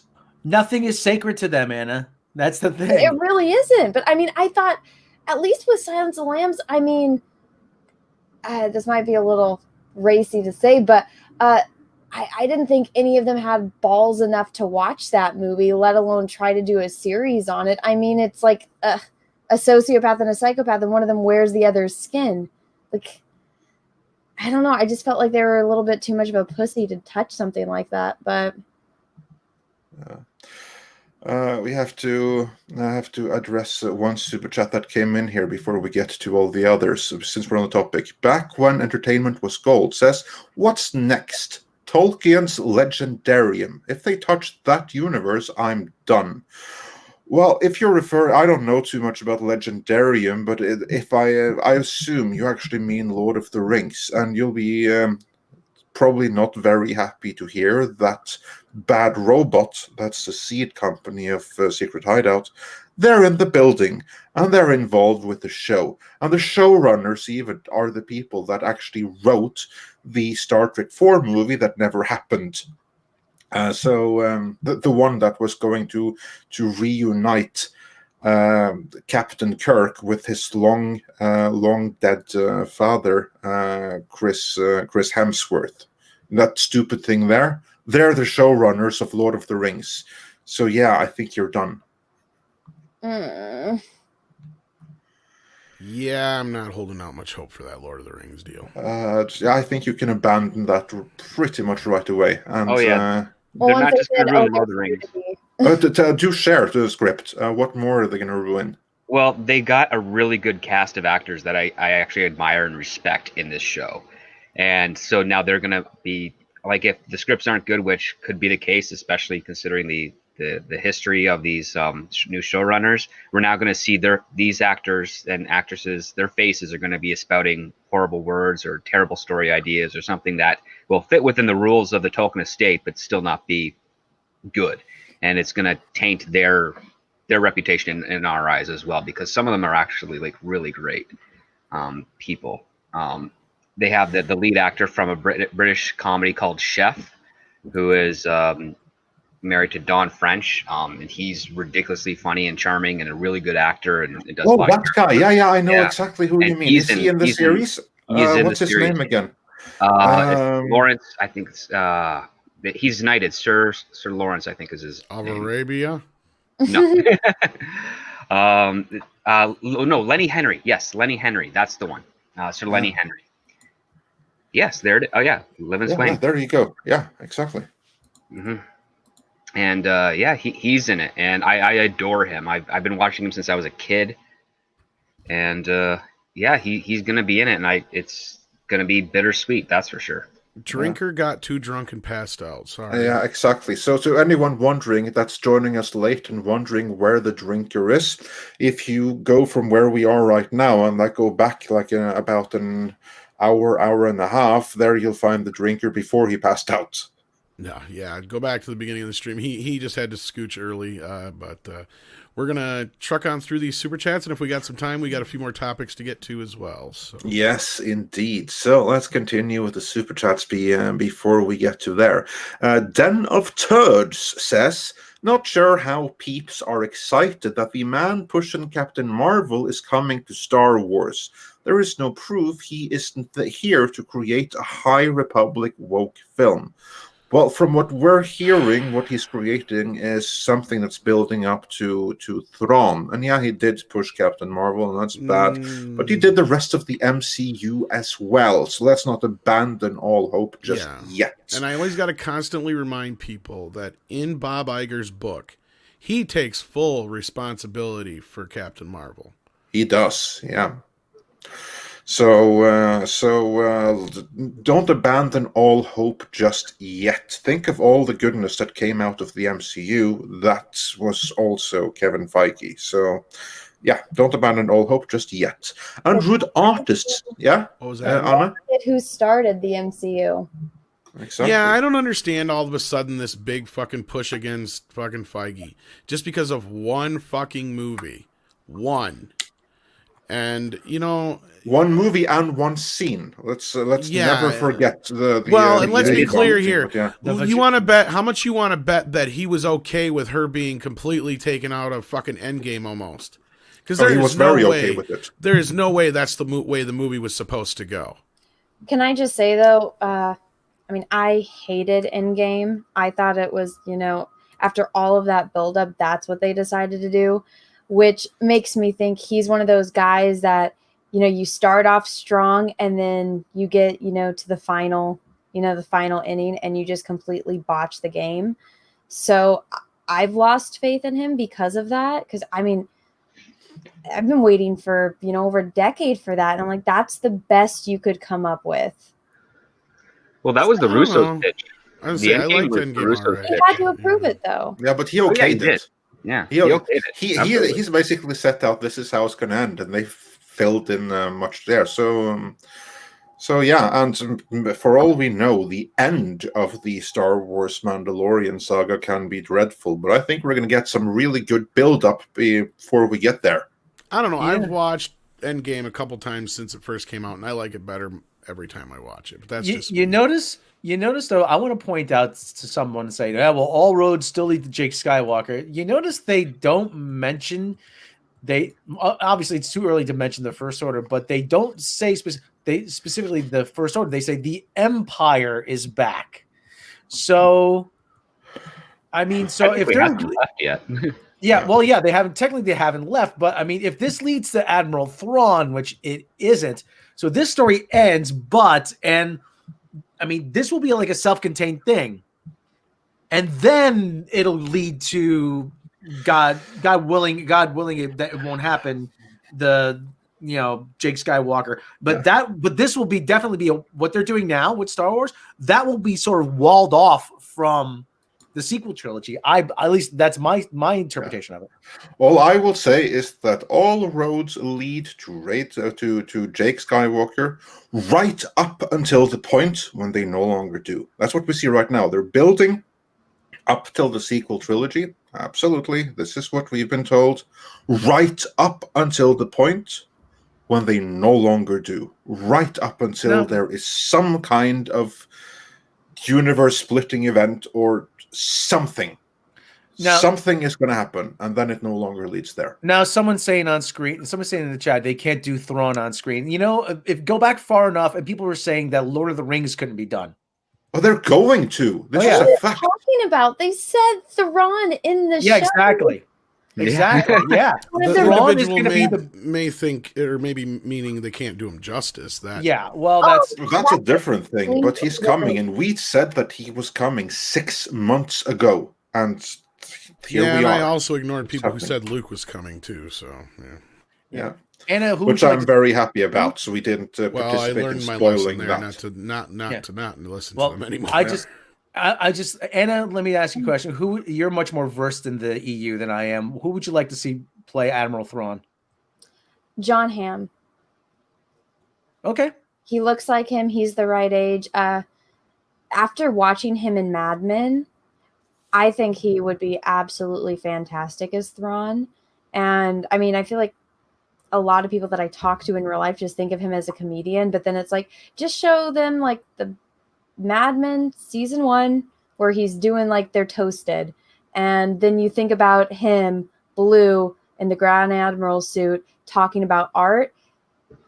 And he's the right age now for Thrawn as well. So it could be absolutely fantastic. And if you pull up images of John Hamm as Thrawn, people have photoshopped it. I mean, he looks like my action figures of Thrawn. The real question would be, who is Pelion? And then also if they're going to bring Islamari into it as well. And it'd be interesting to see who Ezra is as well. And now, call me crazy, but I am all for Ezra growing up a little bit and being played by Henry Cavill, but that's just me. You would have Henry Cavill play everybody, though. Tom, who do I always default to playing every role? Idris Elba, where do we vote? No, but who do I? That's who everyone else does. I always default to who? Norm Macdonald. Hey, this is Grand Admiral Thrawn here. Anna, I have to ask you, how do you feel about Lars Mikkelsen as Thrawn? If you're familiar with who that is, he's the brother of Mats Mikkelsen. He's the guy who played the Ersatz Putin in House of Cards. I did not watch House of Cards. Yeah, well, I bring him up because he is someone that I have been informed is in the running. He hasn't gotten it, but he's apparently in the running for the role. What's his name? It'd be Lars Mikkelsen. Let's see if I can bring him up on screen. Mikkelsen. Lars Mikkelsen. Yeah, if I can bring him up on screen here. Just give me 1 second here. Oh, he's the voice actor for Thrawn. So a lot of people have, which I mean, He is? Oh, I had no idea of that. Oh, yeah, that's cool. a lot of people have been recommending him, which I mean, so far we've seen like what 50-50 chance if you do the voice work, you're probably going to play the character at this point. Yeah. Well, I don't know. I haven't seen him that I'm aware of act. I think I already have. He's really good. Okay. He's really good. Then See, go ahead, Anna. I'm sorry. I could be open to it. I would have to see him perform, but I think my mind, John Hamm looks like Thrawn, so I think he would be a good fit. But if this guy's a good actor, I mean, he's underrated, but he's an amazing. Like basically, this is the guy that taught Mats Mikkelsen how to be an actor. He's the brother, right? Yeah, he's the brother. He's the brother of Mats Mikkelsen. With a lot of this stuff with their casting for like Clone Wars and stuff, it almost seems like they're casting to role half the time. Like okay, if we ever do manage to, like George Lucas was thinking ahead, and I'm sure this was his thinking when he was doing this, if he had anything to do with it, or this is what he told his showrunners or whatever to do, and that was think ahead. If we ever plan on using this character in live action, who would be a good person to fill that role? Because like we've seen that in a few cases here now already. Oh my gosh. Okay, guys. Yeah. He was in The Witcher, which means he can call Henry Cavill and get Henry Cavill. So, do we all need to take cover in case Anna's ovaries explode? it's my uterus that explodes. My ovaries are gone. Okay. Yeah, you got that one wrong, Rob. Good job. I never. Toxic masculinity off there. Yeah. Hey, little girl there. I'm more getting sold on this guy by the minute. He's the creepy wizard guy in the first episode of The Witcher. But again, hey, that goes exactly with what I said. Have Ezra grown up and be Henry Cavill, and there you go. Oh my gosh, it's like the fate of destiny wants this to happen.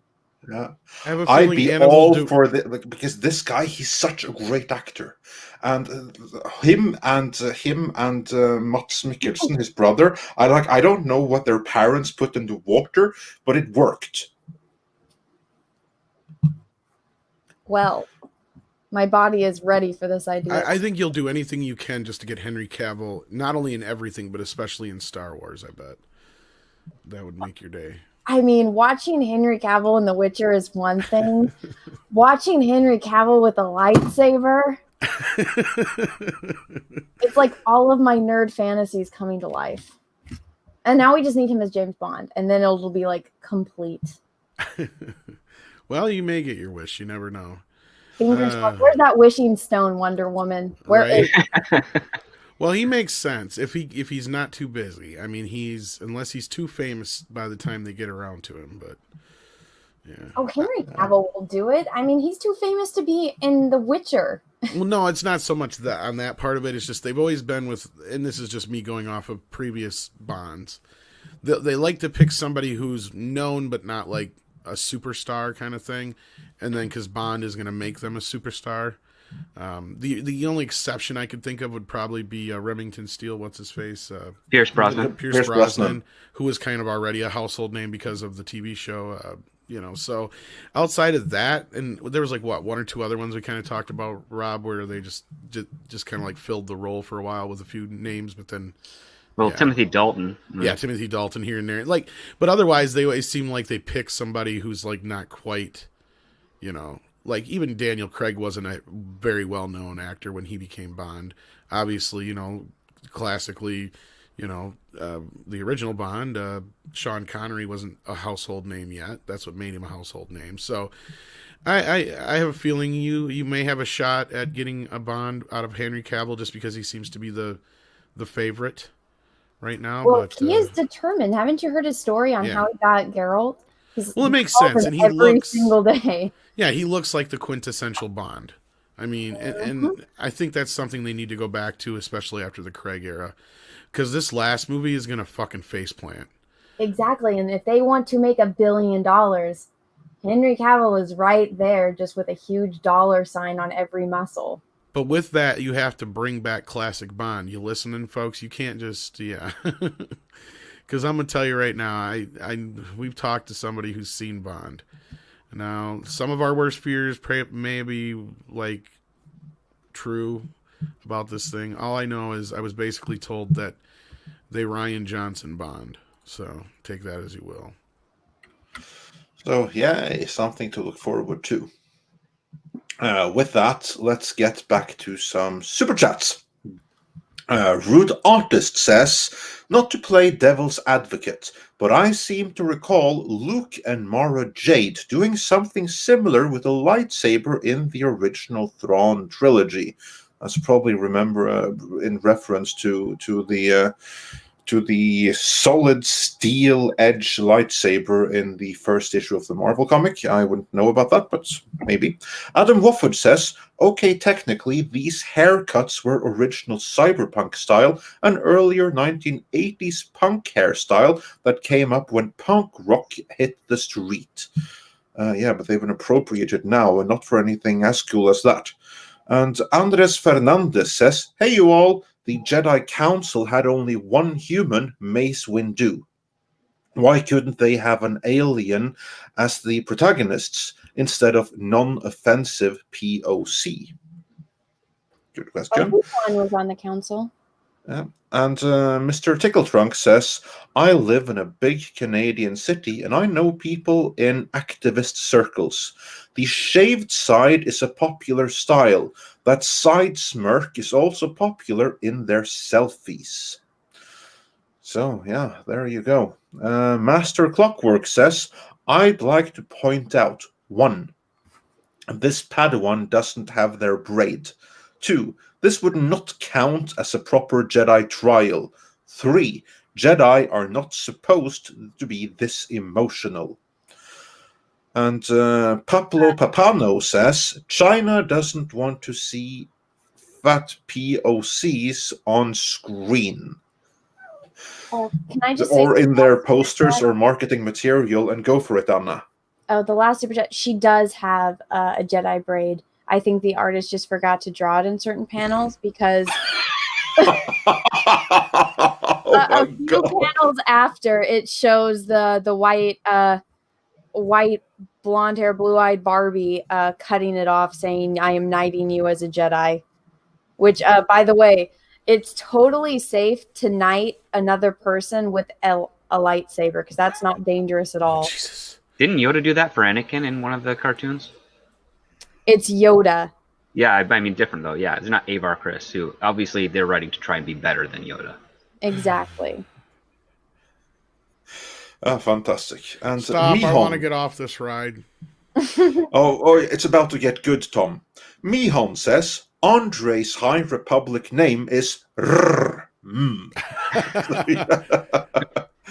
While Stephen Otten says, I'm not drunk enough for the High Republic. Yeah, you're drunk enough when you pass out and not the second before. Oh, yeah, Flash.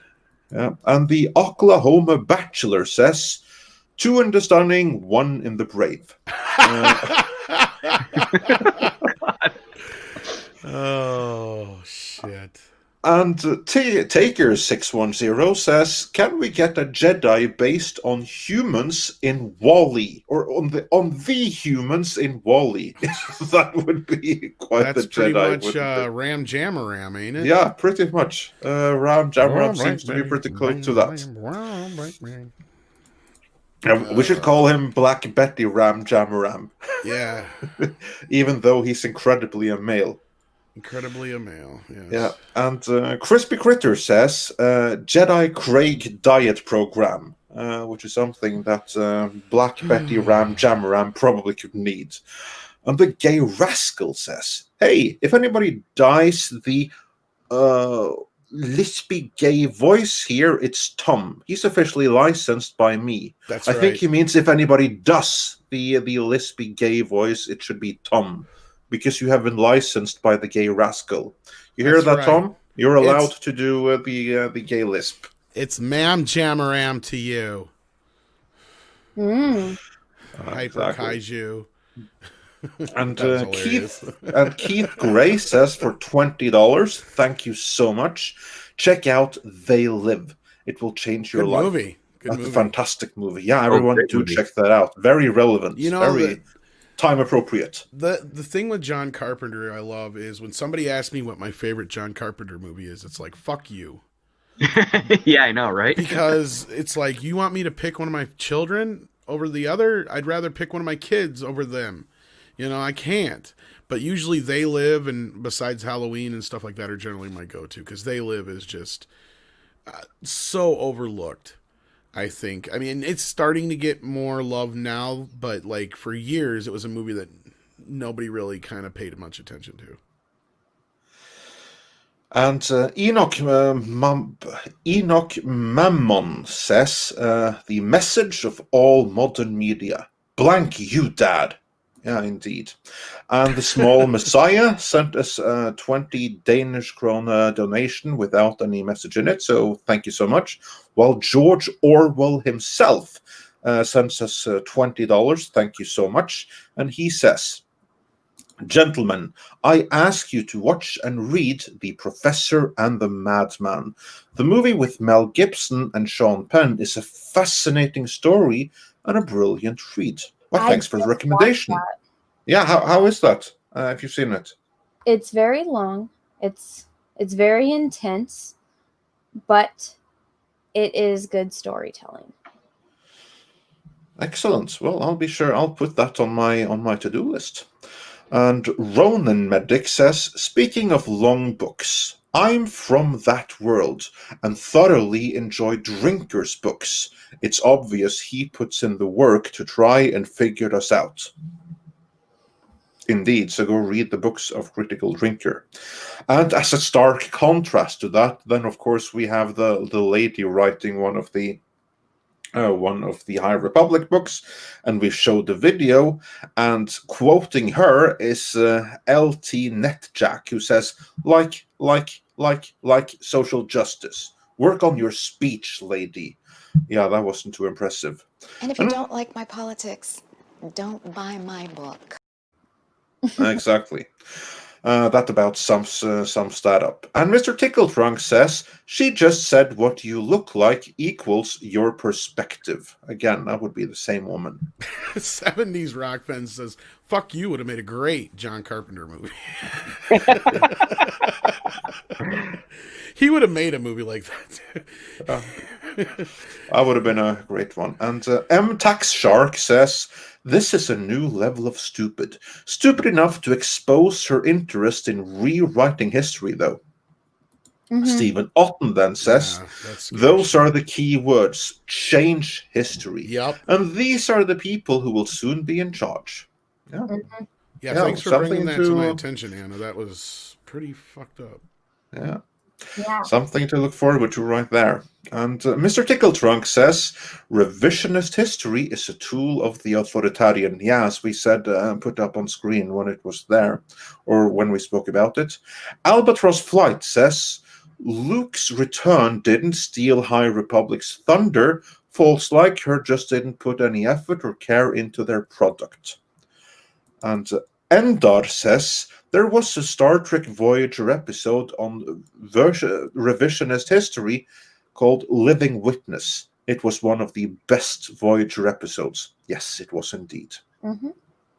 And also in reference to this author, Tyler Preston says, I apologize on behalf of the Black community. We do not endorse nor share the same beliefs at this point.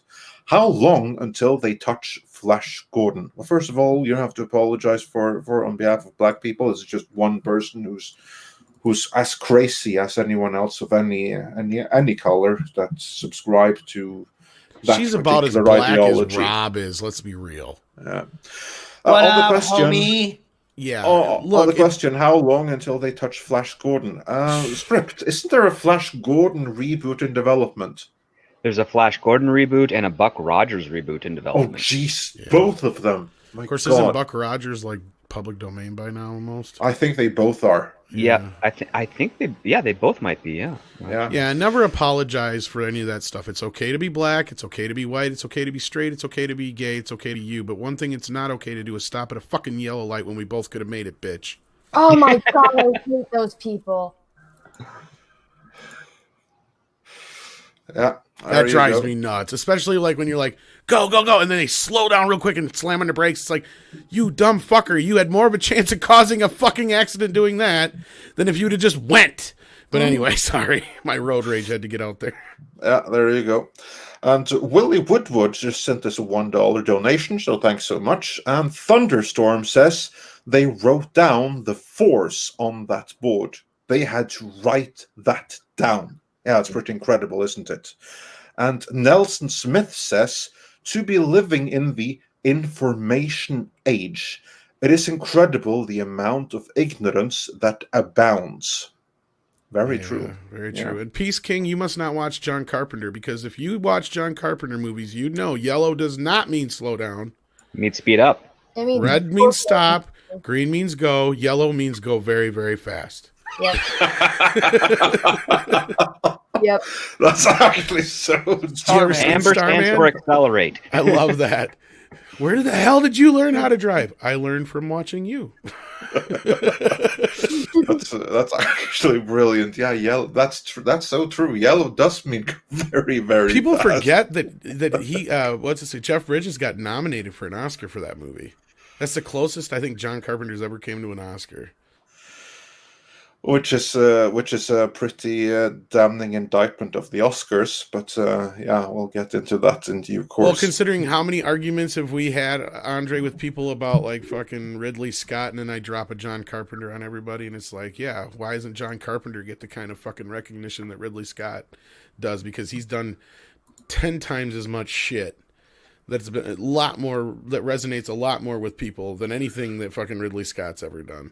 And don't get me wrong, I love Ridley Scott, but he's fucking full of himself. He's pretentious and he insists upon himself. Well, not only that, John Carpenter had the unfortunate aspect of timing. His movies came out during great years in film, so it's like, how do you compete when you have so much popular content going up against each other? John Carpenter, I think, stands the test of time. Like, you can always go back to any one of his films, even Dark Star, and find some relevance to it. I fucking love Dark Star. Like the conversation with the AI trying to convince them not to kill us. It is a goofy ass movie, but I don't want to spoil the joke, but you watch this movie and it's like probably about a half hour into the movie almost script, where you finally get this joke about one of the characters in the movie and you're just like, wait, what? It's like, because the whole movie's like a satire and it's goofy, but then there's this revelation about one of the characters that, like, from that moment on, I was on board, because I'm like, okay, this is a whole different kind of hilarious. I don't want to spoil it for anybody, but I'm sure it's pretty readily available. I've got a Blu-ray of it, so it's probably online. I may even be on YouTube by now, because I don't even know who owns the rights anymore. But it was John Carpenter's student film, wasn't it? Script? Just after he graduated, yeah, I think so. And it was written by O'Bannon, the guy who worked on Alien and stuff. And yep, Dan O'Bannon, who looks a lot like Zach Galifianakis before Zach Galifianakis was born. He's actually not a bad actor, believe it or not, because I think he's in the movie too. Yeah, good guy. I miss him. He passed away years ago. Oh, that's right. Yeah. But anyway, back to Super Chat. Sorry. Yes, back to Super Chats. And for anyone wondering, we don't bring them up on screen because we can no longer show them on screen. So just listen very carefully as I read this. You hear that, StreamYards? Add another tab just for Super Chat so we can keep them in there. That'd be nice. Exactly. And fix the stickers. Fix the stickers. Yeah, Super Chats is more important, but yes, the sticker fix would also be cool. They went and got 1080p, but you got to pay for it. It's like, okay, that's great. We've been fine with 720p, but it'd be nice to be able to see the stickers and be able to go back to all the Super Chats. Speaking of Super Chats, Anna, you were saying something first. Oh, I was like, I'll just go message. They follow me on Twitter. I'll message them. I've messaged them before. They actually do have. I'm not trying to knock them because they actually do have a very good customer service representation so far. I got to give them that much credit. So, yeah. And then Enoch Mammon says the office for the Lucasfilm Story Group is a giant pillow fort. They wouldn't even be able to build a pillow fort. And Diego Flores asks, Tom, have you seen that Neon got a Galvatron and Hot Rod figures? I am filled with envy and want to play You Got the Touch in a loop. Well, nobody's stopping you. Play that sumbitch till it runs off the rails. Oh, exactly. Yeah, there's some cool toys nowadays. I'm not as big of a Transformers fan as like even maybe Rob. You got the touch. I mean, I'm a fan, but yeah, I'm more of the He-Man guy. Yeah, like Andre. Yeah, me too. I always liked the Transformers. That was like my second go-to, but He-Man was the first of the English language things. Saw the animated movie in the movie theaters twice. Oh, nice. Twice. Very nice. I saw it on Sky What's Channel. scary is Rob was 30 at the time. No, not quite. I know. It's called a joke, Rob. Come on, you're a comedian. I know. And Ray Fernandez says, the 21st century will go down in history as the most intellectually challenged era of humanity. Hard to argue that at this moment. And Stephen Otten says, by the way, has anyone else been kicked off of Twitter? Not yet, but I'm trying desperately. No, I'm sure if I really wanted to. Well, I think you all got kicked off of Parler, those that were there. And yeah, that got shut down, I guess. I don't know if it's back up or not. But no, I think it's down to stay down, probably, because, yeah. And Michael Strelitz says, Star Wars girl, nice cheeks. Also, STD, I wanted to see what a waste of money. Crap show. Pretty much. And Matt Deckard says, do you honestly think they'll let them wear those awful uniforms into a season 4? It's over. And Crystal Ashes sent us 5,000 Icelandic krona. Oh, thanks so much, my fellow Norseman. And he says, if this is meant to be the Jedi at their peak, is there any wonder they went extinct? Also, thanks for giving Professor Geek a shout-out. His channel is very underrated. You see there, he just got another. And on the topic of Star Trek, Mills says for 35 South African rands, Picard Season 2 isn't happening either. 1 in 5 in LA have COVID and they got no way to ensure 81-year-old Picard. Yeah, this is true. Do not hold your breath for either Season 4 of Discovery or Season 2 of Picard. So that's the legacy of Kurtzman Trek right there. There's some rumors going around. I don't know how much stock I'd put in him, but the latest rumor going around is they're talking about recasting him. Anyway, have you heard anything about this script? No, this is news to me. Recast Patrick Stewart, the only guy that they can secure financing for their show for. Who's also the only guy that they absolutely can't insure, because let's face it, at his age, like every single time he, and I don't want to be mean here, but like every single time he wakes up in the morning, he should be like breathing a little sigh of relief anyway. And in the age of COVID, yeah, it's going to be a challenge.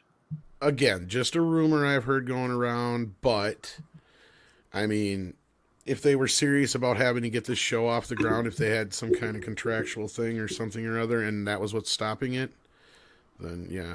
And what is your issue, 200 Watt Studio? You keep saying mute me.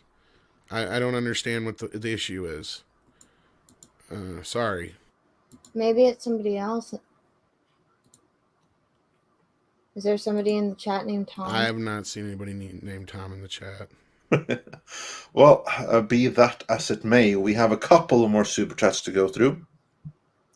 Vapor Trail says, Drinker, loving the book. STD is canon, is fan grape. The Rise of Skywalker is hot garbage. Trump, WON, I can't say any more than that, or we'll get shut down. Cobra Kai is awesome, and shout out to Drunk 3PO. 2 a.m. here, so good night. Yeah, and he's he's in the Philippines, so yes, pick yourself up and thanks for watching, even at 2 a.m. in the morning.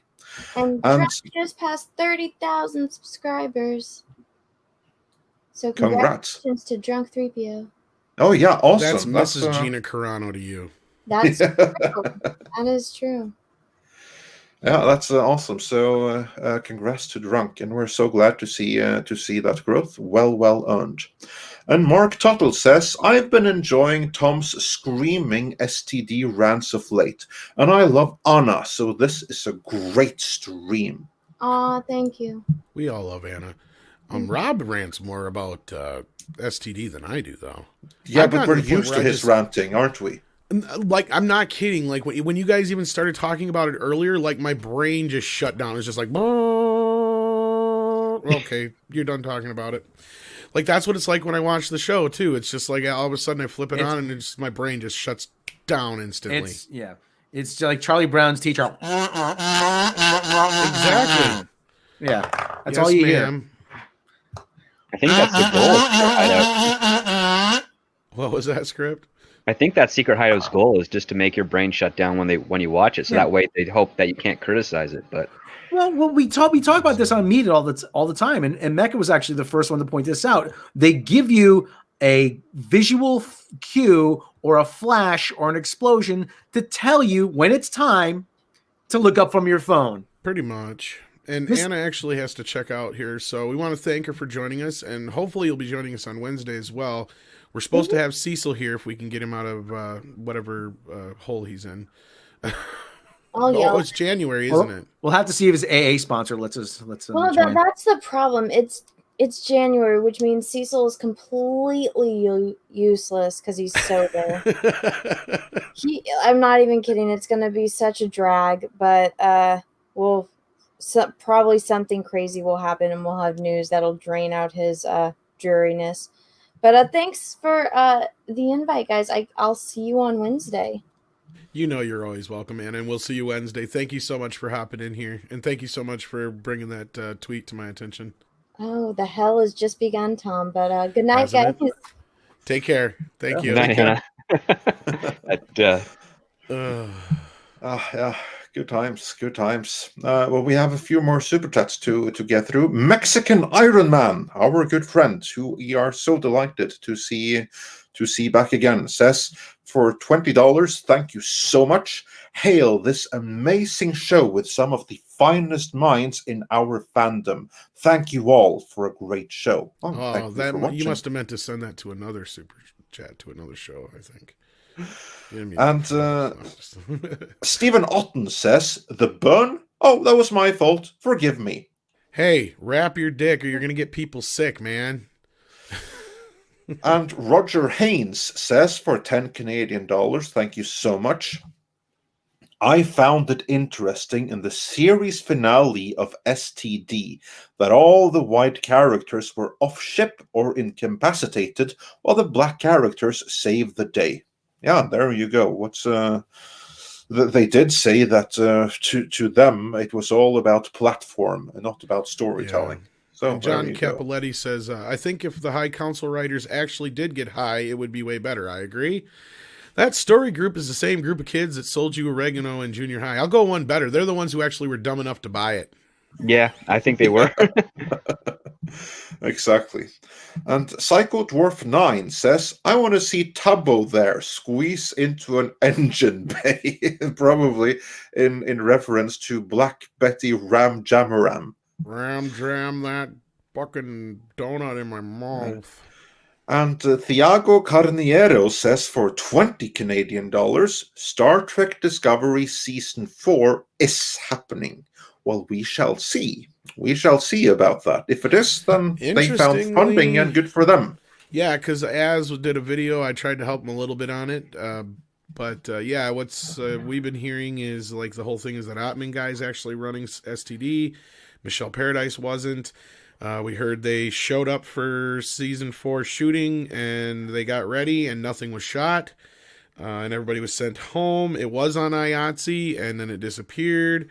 Strange New Worlds is still there, but that's about a month away from shooting, I think, right? Script. It's So about we'll a month. see how It that shoots goes. next month, and on top of that, IATSE still has the posts of whatever productions have now wrapped are in post production, and so there's not even an inkling of Star Trek Discovery on there for that, which is also kind of weird because IATSE tried to keep their stuff listed up until I guess a few months before the debut of the actual project. So yeah, basically, every minute that goes by that they haven't started filming yet is another minute or more later than the show's going to be a reality.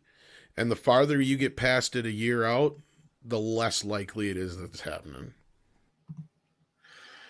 And again, I would also like to say that they promoted both season 3 of, season 2 of Discovery and Star Trek Beyond by announcing things that never happened.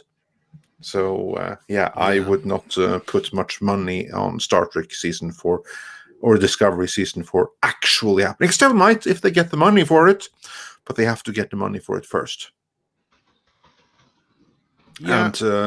And CBS sure ain't picking up that tab because they don't have the money to waste on that.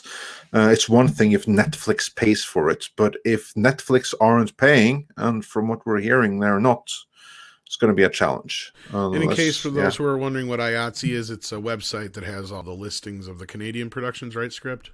Yeah, it's one of the unions for crew, and like they're all over Canada. They also have the U.S. contracts as well. I think there's a different name for it, but IATSE I deal with a lot. Yeah. So yeah, there you go. There you go. And then we have one from Blue North Bear that either Tom or Rob will have to do. So I'm gonna send that in the private chat, and then Tom or Rob, whoever feels the call, feel free to go for pick it, that Rob. one. What am I responding to here? What's going Private on? chat. Private chat. Okay, I'm looking at the chat. $5. The U.S. father sings Black Belly Ram. Oh, Black Betty Ram Jamran. Ooh, Black Betty Ram Jamran. Oh, come on, Rob. Go for it, Rob. Ooh, Black Betty Ram Jamran. You've never heard Black Betty? No. Tom, seriously? you go for it. You haven't heard Black Betty? I'm taking your fucking music card away. What? Black Betty, ram a jam. Whoa, Black Betty, ram a for jam, God's ram, sake. Black Betty. Yeah. I'm You never thinking heard like- Black Betty? Jesus Christ. I'm thinking man. like, ooh, that smell. Wait, what the hell are you smoking? I don't know. And why aren't you sharing it with everybody? For fuck's sake, man. This is the guy when I can't think of a song. Oh man, you know what I'm smoking? Come on, man. This is a guy when I can't think of like the most fucking just rarest song. I'm like, who sings this song? This is the guy I go to. He just embarrassed the piss out of me in front of over 2,000 fucking people. Won't be the last time. It won't be the last time. You're right. And I don't know if you're busy real quick, Script, if you want to check. Mills is saying that Strange New Worlds has disappeared from IATSE. No, it's still there. There's He just says no it's still Star. there. It All right. has no Star Trek in front of it, so you have to scroll down a little further. Yeah, see. It's just Strange New Worlds. They've disavowed the Star Trek. Disavowed the Star Trek. Well, there Yeah, may be like it's some still got reason Frank for that. I Syracuse and wonder. John Weber and Akiva Goldsman still as producers and directors, so they're still there. Curious. February 18th is the So, production yeah. date. Let's not get too hopeful just yet. So Strange New Worlds, that's probably happening. Well, here's the thing with Strange New Worlds that I keep reminding everybody, including people like Doomcock and stuff. It's pretty much a pre-packaged show. Like, they have everything ready to go for it. They ain't got to spend any real startup cash for it, unlike Discovery and Picard.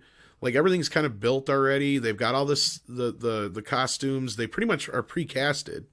They already got the cast pretty much together. So really the only thing that needs to be done is to just put it all together. And from what we've heard from and put together from a few different places is that this was Akiva Goldsman's baby. And we heard he even did it without Kurtzman knowing about it, or at least not without his blessing. And again, like we noticed, Kurtzman's name is nowhere near it. I think it's odd all of a sudden, because wasn't Star Trek attached to it before in the name Script? I can't remember. I'm going to have to go check my screenshots. But if they took Star Trek's name off it, I wonder if that's a technicality. But Yeah, because that was the whole thing with Enterprise. Because I remember when they released Enterprise, everybody's like, "Why ain't it Star Trek Enterprise?" And everybody's like, "No, this is just Enterprise because we're trying to distance it from this, that, and blah blah blah." And then they put the Star Trek name back on it. What, season 2 or 3 or some shit? Season Yeah, 3. I think it was season 3. Yeah, Season 3. It was season 3. And I don't think that's the same thing here. I'm wondering if this is some kind of other deal. I don't know. There's a lot of weird shit going on behind the scenes. That's all I know. And again, nobody's saying Kurtzman is gone. We've just heard that his role has been reduced. reduced. Thank you. This is why script doctor's here. And yeah, so like with a lot of the shifting of power that we're hearing, it sure does sound like he's like not doing much of anything. And we heard another version of it. And I don't think it was you that brought this version to a script, but I think you were there when it was told to us. So I'm not going to say who said it, if I remember right. But basically that Kurtzman is overworked, so he needs help. And that's why John Ottman was brought on and stuff like that. Yeah, I remember hearing that too. Mm-hmm. He's so busy. He's so busy with all of his shows that are terrible. Yeah. Judging by his output, the guy hasn't worked a hard day in his life. Well, I just watched the Clarice trailer earlier when you guys were talking, and that's the word I was trying to say, Ensign Red Shirt Ricky, but my mouth don't work half the time. Minutized. Yes, that's what I was trying to say. But yeah, and I watched the trailer. It looks like a whole lot of who gives a fuck, and a lot of reminding you that, hey, Silence of the Lambs, remember that? Clarice, remember that? Oh, don't think about Hannibal Lecter though. That's what it reminds me of in the trailer. There's like a bunch of flashbacky shit to Silence of the Lambs and Buffalo Bill. Other than that, the chick playing Clarice has zero screen presence. Here's the thing: you're gonna redo something, remake something. You have got to get an actor or an actress who's gonna not only live up to the original, but in some ways do it their own or beyond. Like, there's a reason why people enjoyed True Grit. Why? Because Jeff Bridges brought something absolutely different to the table than John Wayne did. And, you know, all the other differences aside in the film, you know, John Wayne is a fucking icon. And, to sit there and think, oh, somebody could actually do that and pull it off, well, Jeff Bridges did it. And how did he do it? By not being John Wayne. Yep. By doing his own version of it. And Jeff Bridges, though, is a huge actor. He has a presence. I don't know who this chick legacy. is. I don't give a shit. You're gonna do a Clarice show. You got to bring somebody in who's gonna get my attention, because Jodie Foster is somebody who can get your fucking attention. You know what I mean? Like, to be fair to the actress, I have read that script. She's not working with anything that she can really. No, but I don't do. Like, I watched the trailer. Like, she doesn't stand out to me at all. She seems like generic stand-in. Fucking Kathleen Kennedy wannabe stand-in like we get everything lately. If it's not a blue-eyed chick, it's a brown-haired or a blonde-haired blue-eyed chick. It's a dark-haired brown-eyed chick.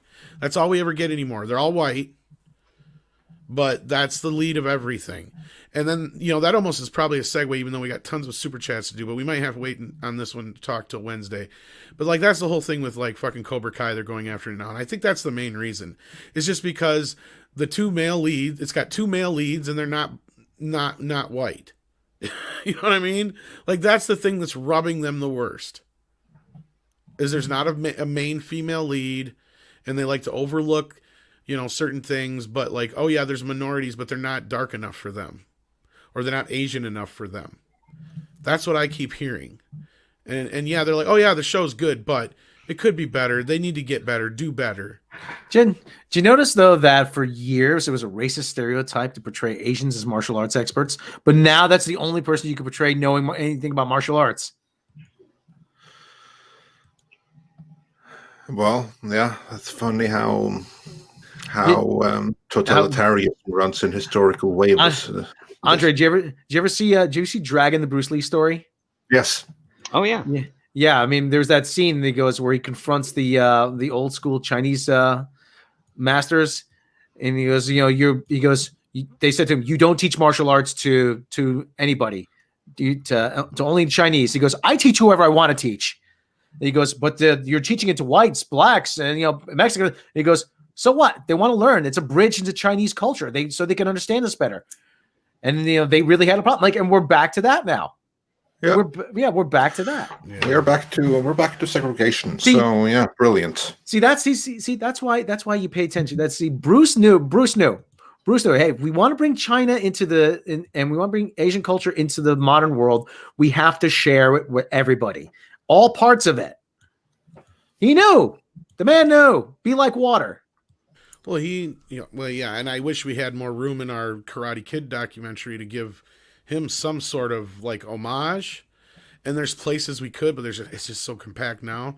But that's the thing is like without him, Karate Kid doesn't really probably happen either because he popularized, martial arts in the Western world. And, we were talking about this. I can't remember. Was it on yesterday on the Tomfoolery, Rob?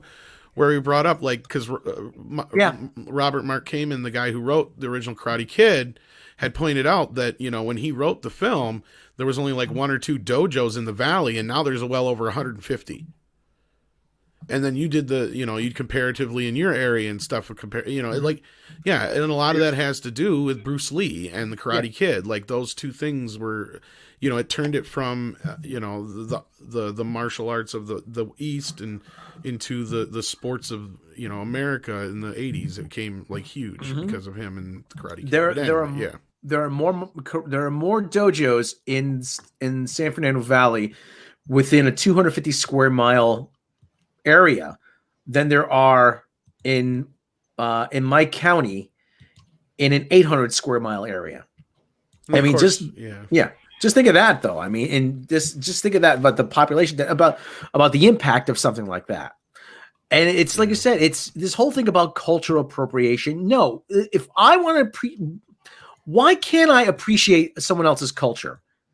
Really, seriously, why can't I appreciate someone else's culture? Why can't you take the teachings of something and incorporate it? Try to find a way to incorporate it into someone else's life. If it works, it works. Isn't Wu-Tang Clan kind of appropriating? Anyway, moving on with super chat. Sorry, I knew we had to get going.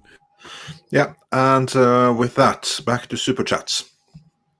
Next one is from Roy Cowboy NL, who says for €5 opening theme in Star Trek Discovery in the future. Yeah, good luck with that. Yeah, that's what's funny about this ending of the show. We keep saying at the end of the last 2 seasons, like, well, evidently this is where the show should have started in the first place.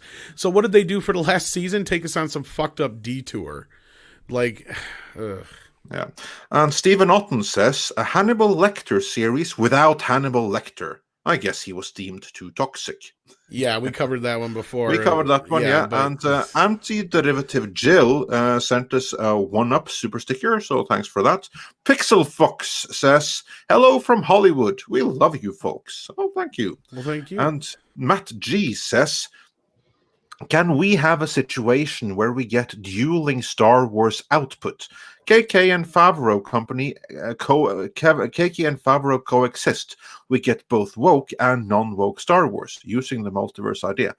We have that right now in this moment. We have 2 competing Star Wars because, as we said in the previous video, no one can look at the High Republic and the Mandalorian and think that they came from a unified company working under one corporate structure, because they're simply not. So the multiverse idea, that may have to wait a little bit longer, but we do have dueling Star Wars output right now. And Mills says Clarice only exists as an FU to Brian Fuller. Yeah, I'm inclined to believe that. Yeah, we covered that before. Script Doctor. Yeah, go ahead, Script. Is that the reason why he chose that one? Because like, haha, I can really stick it to Brian Fuller this way. Well, Brian Fuller was very passionate on the Hannibal series that he had. And when he lost that series, because that series was canceled, and there's no official reason why it was canceled, but I do know one story, which is that there were some drugs found on set, and that really PO'd a lot of higher-ups. And pretty much was one of the reasons they needed to say, we're not going to renew this anymore. And then there was rumors that Brian Fuller was looking to do a Clarice thing, a crossover that would also find a way to include Hannibal as well. And that also got nixed by him after Star Trek Discovery. And these are just the rumors here. I wish I could verify this, but I haven't met anyone who is intimate enough with it to confirm. But these are just all the stories that I was hearing around, I guess, 2014, 15, and 16 would be those 3 years is when they were starting to come my way. Well, that's pretty close to what we heard pretty much as far as Clarice goes, that he was in negotiations to work something out to get the rights to Hannibal and work it all together, or the other way around, work the rights to get Clarice, I should say, and mix it with Hannibal. But then as soon as Kurtzman got involved, those talks stopped. Yeah, and I think part of, I guess, this so-called rivalry has to do with the fact that like Kurtzman and Secret Hideout had that deal for Star Trek for a while, and then Brian Fuller was the only one who, I guess, pitched an idea that CBS liked, and that's when I think Kurtzman got involved. And because however many other ideas Kurtzman may have pitched didn't get the go-ahead, he speculatively wedged himself in on Discovery and pushed out who he didn't want to work with. Now that's a take I've never heard on that. That he, and I never really thought of that, because that's the thing, and I should have, because I remind Doomcock and everybody else too all the time that Kurtzman does do more than Star Trek. Mm-hmm. Like to if you look at it in a certain way, like I reminded him, the kind of deal he's got with Star Trek and what he's doing, it's almost like he's slumming it for Star Trek. It's while he does all this other shit. It's like he was doing Moonves a favor almost. But now that you bring it up in that respect, that could be true, and that would make total sense. See, and that's the one piece of the puzzle we can't get anybody to give us an answer on. We either got, I can't tell you, no comment, or I don't know. And that's what, when we ask, how did Brian get pushed out and Kurtzman get pushed in? And if he had a prior deal and they didn't take anything, and if he could have, there you go. There's his in right there, if that's the way it works. Well, yeah, because we all know that Secret Hideout was given the deal for Star Trek on television before even Brian Fuller pitched his show. Like those, we right, can go and back that pretty much is trade. what we have said from the start is probably the case. Yeah, is that it had to do with some kind of bad robot connection. Yeah, pretty much. Moving on from there, I'm sure we'll get back to that before long. ActionCom says Clarice is now a serial killer hunting FBI agent who now does corporate crime. Is that what they're doing now? Pretty much. It's maybe. fucking... I don't know yet. She hasn't killed anyone in the pilot from my recollection. No. She's the hunter. Oh, the serial killer hunter. Yeah. No, yeah. They're making her more of an active field agent as opposed to something more interesting, which would be like a mind game agent, which is what I would have done for Clarice. Is all profile, all cool deduction, mystery, that type of stuff. The things that made Silence of the Lambs awesome. Now, I remember doing that video on the script, and I vaguely remember skimming it. But judging from the trailer and what's going on, because this is a sequel to Silence of the Lambs. Yeah, it takes place a year after. So all the stuff that we're seeing from Silence of the Lambs is all flashback shit. And that's all in the trailers. And that's how the show doesn't feel right until, and then when you flash back to that stuff, it just feels like a cheap version of Dr. Sleep. Because I don't know if you guys have seen Dr. Sleep yet, but if you've seen The Shining and Dr. Sleep enough, even though they're both made by Warner Brothers, and even though Dr. Sleep is technically a sequel to The Shining, and it even has, Stephen King's seal of approval, I have a feeling they had to do some kind of 25% different thing on behalf of Kubrick, because there's things in that movie that are like 25% different, like with the Star Trek shit. And let me give you an example. The floor, the infamous floor, is a little different. The trike is a different color. There's other little various things there that are different colors and things of that sort. So it's like, okay, it's similar, but it's not exactly the same. And that's where I get like with this whole thing with like this Clarice thing. It's like it looks like Silence of the Lambs, but it's not quite exactly the same. And if you Well, guys, I one don't of know the if you guys have significant watched the things is trailer the daughter yet. is an anorexic now. The heavy daughter that was kidnapped by Buffalo Bill, she's now an anorexic. That's more than 25% different. Right, and that's what I'm saying. Yeah, well, it's not just that. I'm just saying Yeah, that's but the like whole one thing. option. Like, there's just some weird off thing about it, but it feels like it's still trying to be that thing. Is my long fucking spiel there? Sorry, Andre. Yeah, no, that's all right. And I gotta say this because I was trying to get to Chuck Norris earlier, but I was trying to get through our stuff. He was one of the other things that brought in karate. Sorry, guys, I did not mean to leave him out of the conversation. Yes, yeah. He popularized American karate as well. So there you go. Yeah. Sorry. And 200 Watt Studio says, heard from the Fava Beans guy.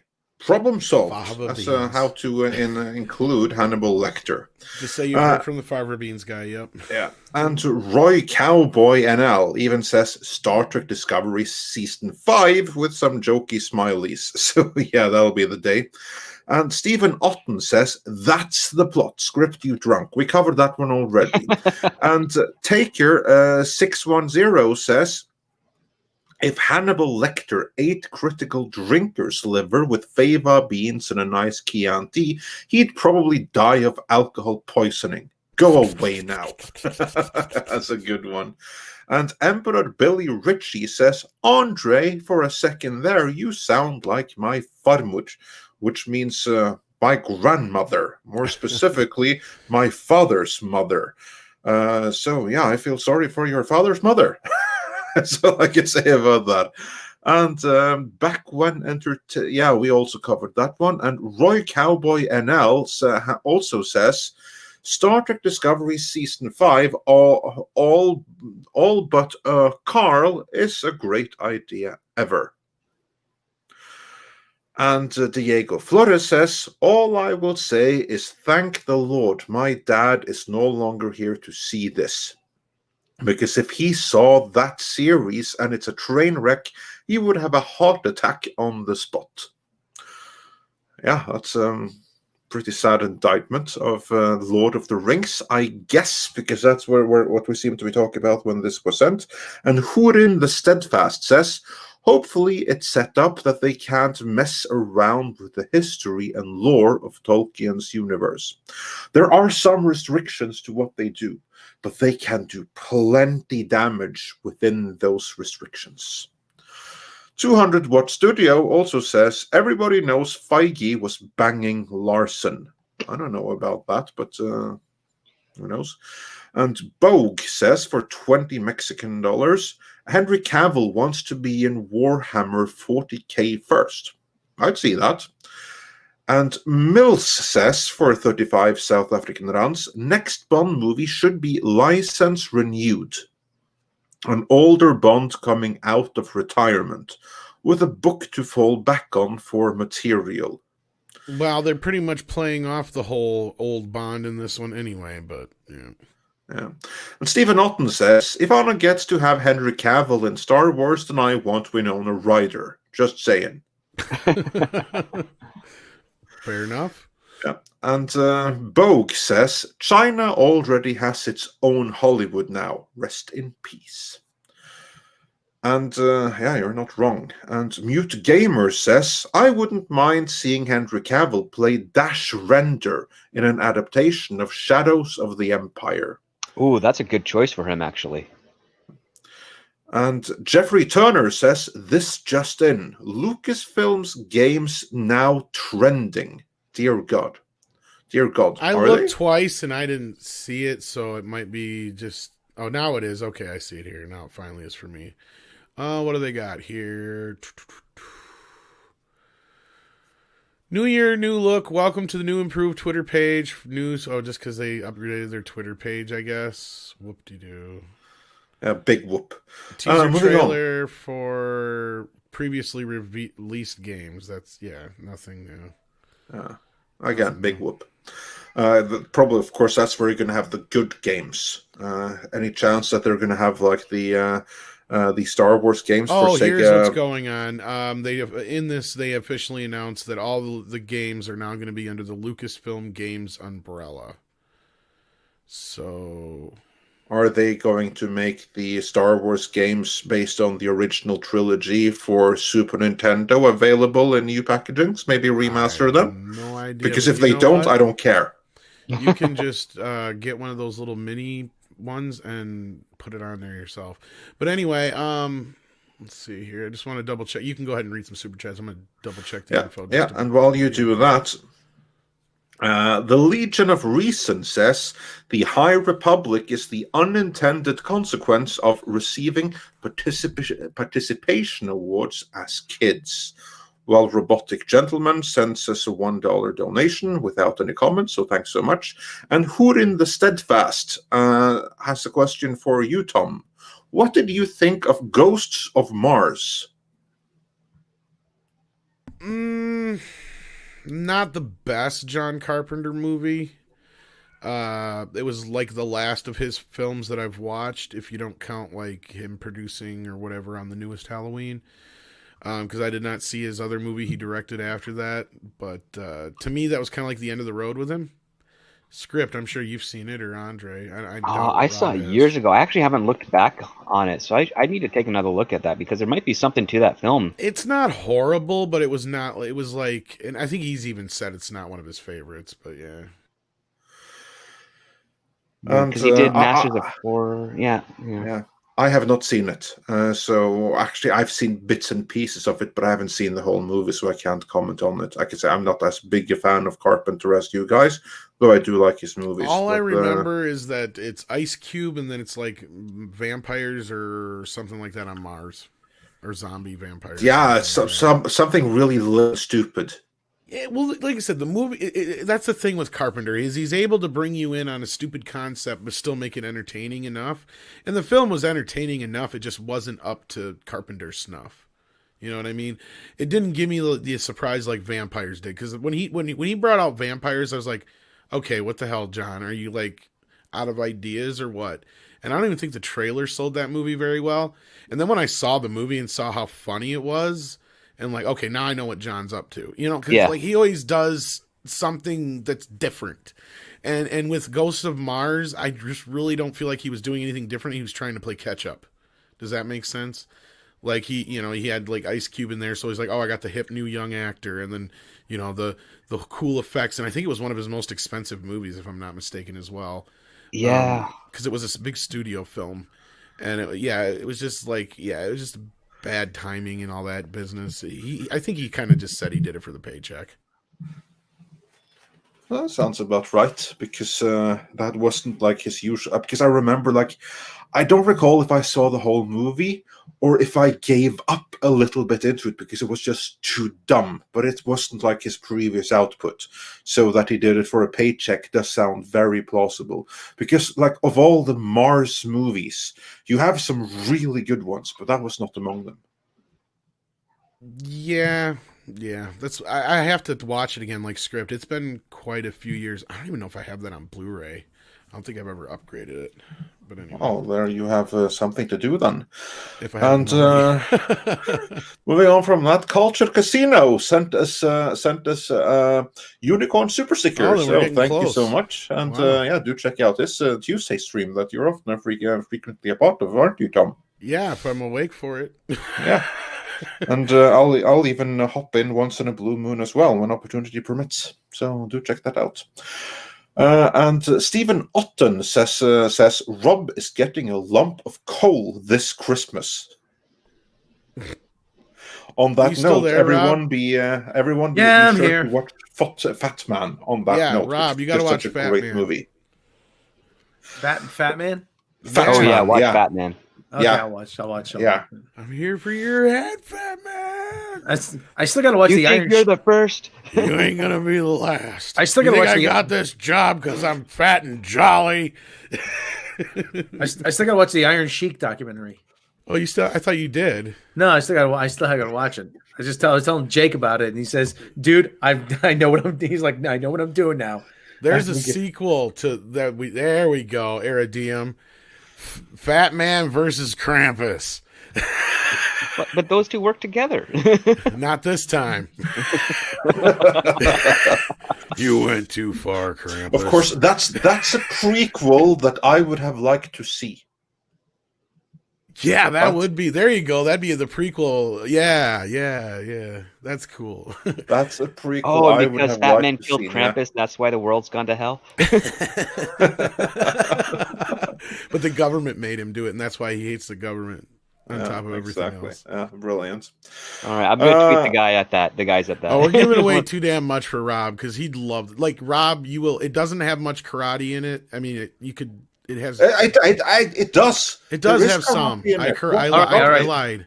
It does have karate. Yep. Karate in it. So yes, there's karate. I was gonna say there's some fighting and shit, but I don't know if it's straight up karate. But no, it counts. It's karate. People get really pissed off when I say, "Is there any karate in it?" No, okay, then I won't like it. No, I think you're right, Rob. Some other people have been saying the same thing. We're gonna do like that's your next. Since you've been doing no other segment. Videos, that's going to be your next thing. Is you got to come up with movies. Does it have karate in it with Rob? And then you'll rate the movie entirely on whether or not it's good because if it has karate in it or not. So there you go. And it's got to be weird shit. It can't be stuff that's obvious. And you can find things that are like just for instance, like I'm not forcing you to watch this, but I'm just using this as an example. Be like, okay, we will force Rob to watch shit just anyway. We do, and we have to figure out some new way of torture now, and we're done. I was just saying, make him watch like The Devil Wears Prada, and he's like, this movie sucks. There's no karate in it, not even any shoe karate. You've got pointy heels. You could be doing all kinds of crazy shoe karate. You know, you got stiletto foo. That's the kind of shit I'm talking about. Like we'll make him watch really bad movies that have nothing remotely close or should have karate in it, and he's got to find some way to make karate. But if there is one that secretly does have karate in it, he's got to go all out. Yeah, well, we never know. If we find the random one, it's good for him. And we're almost caught up with Super Chats. That or you can just throw out a few random ones at the end, or just like, these are movies that do have karate in it that I recommend. Actually, that would be a good top 10 video for you, Rob. Like movies with karate that you recommend. That's a good top 10 video. Well, that's a good way to start it, yeah. Yeah, absolutely. Moving on. Mills He's says, just like, fuck you. You guys are giving me more work. I don't want to do it. He's quiet. When he's quiet, that usually is what that means. Moving on. Mills says, if Kurtzman's contract goes, all has to go. Star Trek New or Strange New Worlds included. Live action is probably suspended until it expires, probably June/July or next year at worst. Yeah, well, it'll be interesting to see what happens with Strange New Worlds. I mean, it's listed to go into production right now, and I'm not saying it won't. But script, I'm sure there's plenty historical precedents for series that were about to shoot and then they didn't happen in the last moment. Oh yeah, there's decades of stuff you could pull. I guarantee you, there's probably more than have actually made TV. To be honest with you, there's stuff where 2-hour pilots have been shot with standing sets and they don't get picked up and everything's torn down and everybody has to find a new job. There's actually. Here's a funny thing. So after How I Met Your Mother, they were going to do a companion show called How I Met Your Father. And they shot it and they got pretty far into production for it and it wasn't picked up and everybody had to go away. Yeah, there you go. Yeah. There was even, I can't remember the cable network it was because it's changed its name like 20 times now. But they even had, no, it was an actual cable net, but I think it was Ion or something like that. But they used to show pilot shows that never got made. So every week they'd have a new pilot show for something that never got shown. Oh yeah, there's been a couple of pilots for a U.S. version of Red Dwarf that have been made and canceled. And those. I've seen one of them. There's one really, really good joke in it. Other than that, was just embarrassing. Mm-hmm. But that one joke that was pretty freaking solid. But it's a shame they didn't use it in the original series. That one deal, that's how the Clerks sitcom made it out online. And a couple other things. Yeah. Moving on from there, Snail Messiah sends us 20 Danish krona, and he asks, Andre, did you see the Danish movie Adams Æble with Mats Mikkelsen? And the answer is that no, I haven't seen that movie yet, but I've seen a couple of his Danish movies, and there's one in particular that everyone should check out because it's amazing. Men og Høns, which means men and chicken. Everyone should seek that out. It's amazeballs. It's something that John Carpenter could have done. What was the name of that again? Men and Chicken. No, the other thing in the super chat. The Adams Æble. I thought you were having a fucking stroke. That's what Danish sounds like. It sounds like they're having strokes all the time. My apologies to any Danish people listening, but you have like this joke in Scandinavia. Like, for instance, if you are foreign and you want to learn Danish, you know how you do it? You learn fluent Norwegian, and then you get absolutely shit-faced drunk, and you put a potato in your mouth, and then you'll be speaking fluent Danish. What's wrong with your voice? So yeah, that's like a little fun we have with the Danes, both the Swedes and ourselves. And if the Danes couldn't have, they shouldn't have such a weird language. So, yeah. After watching Star Wars, I've come to one conclusion: all Danish people have had strokes. Or just been really, really drunk. They don't necessarily need to have strokes. But yeah, no, Danes are awesome. But their language is funny. Yeah, but it's not funny. You know what? Do yourself a favor and like just look for just to go into YouTube and search up Danish language, and there you'll find a Norwegian skit about how the Danish language is collapsing. It's hilarious, and it has more views than there are people in Denmark. Yeah, but to do a Plinkett joke, you got to go to extreme. See. Yeah, but anyway, do check out Men and Chicken. Maybe that's a movie we could force Rob to watch. It does have kind of karate in it. Evidently, N0 Spawn must be. You offended him. We're sorry. Usually, I'm the offensive one, or Rob, but. So yeah, but when Rob does it, he just doesn't know any better. When I do it, I'm trying to get canceled. Oh yeah, and on that note, before we move on, Willie Woodward wonders, I'm curious what Andre thinks about that Danish cartoon where the guy has a giant. I said member. That to Andre. I haven't seen what you sent. I'm not familiar with it. Oh, that fucker's on YouTube, by the way. But it could only come from Denmark. It's it's a kid's cartoon about a guy with an extremely long appendage that can do things. It's John Dellerman. That's it, John Dellerman. So if you are from over there, what the fuck are you guys thinking about that? I gotta know. I really gotta know. Is that just someone's stupidity that they're pushing? No, that's like a. Really, just don't care. That's probably no. I don't like. You know what? When I grew up, we had full frontal nudity. I get that, and it's not really a sexual thing because we watched the episode, but it's just.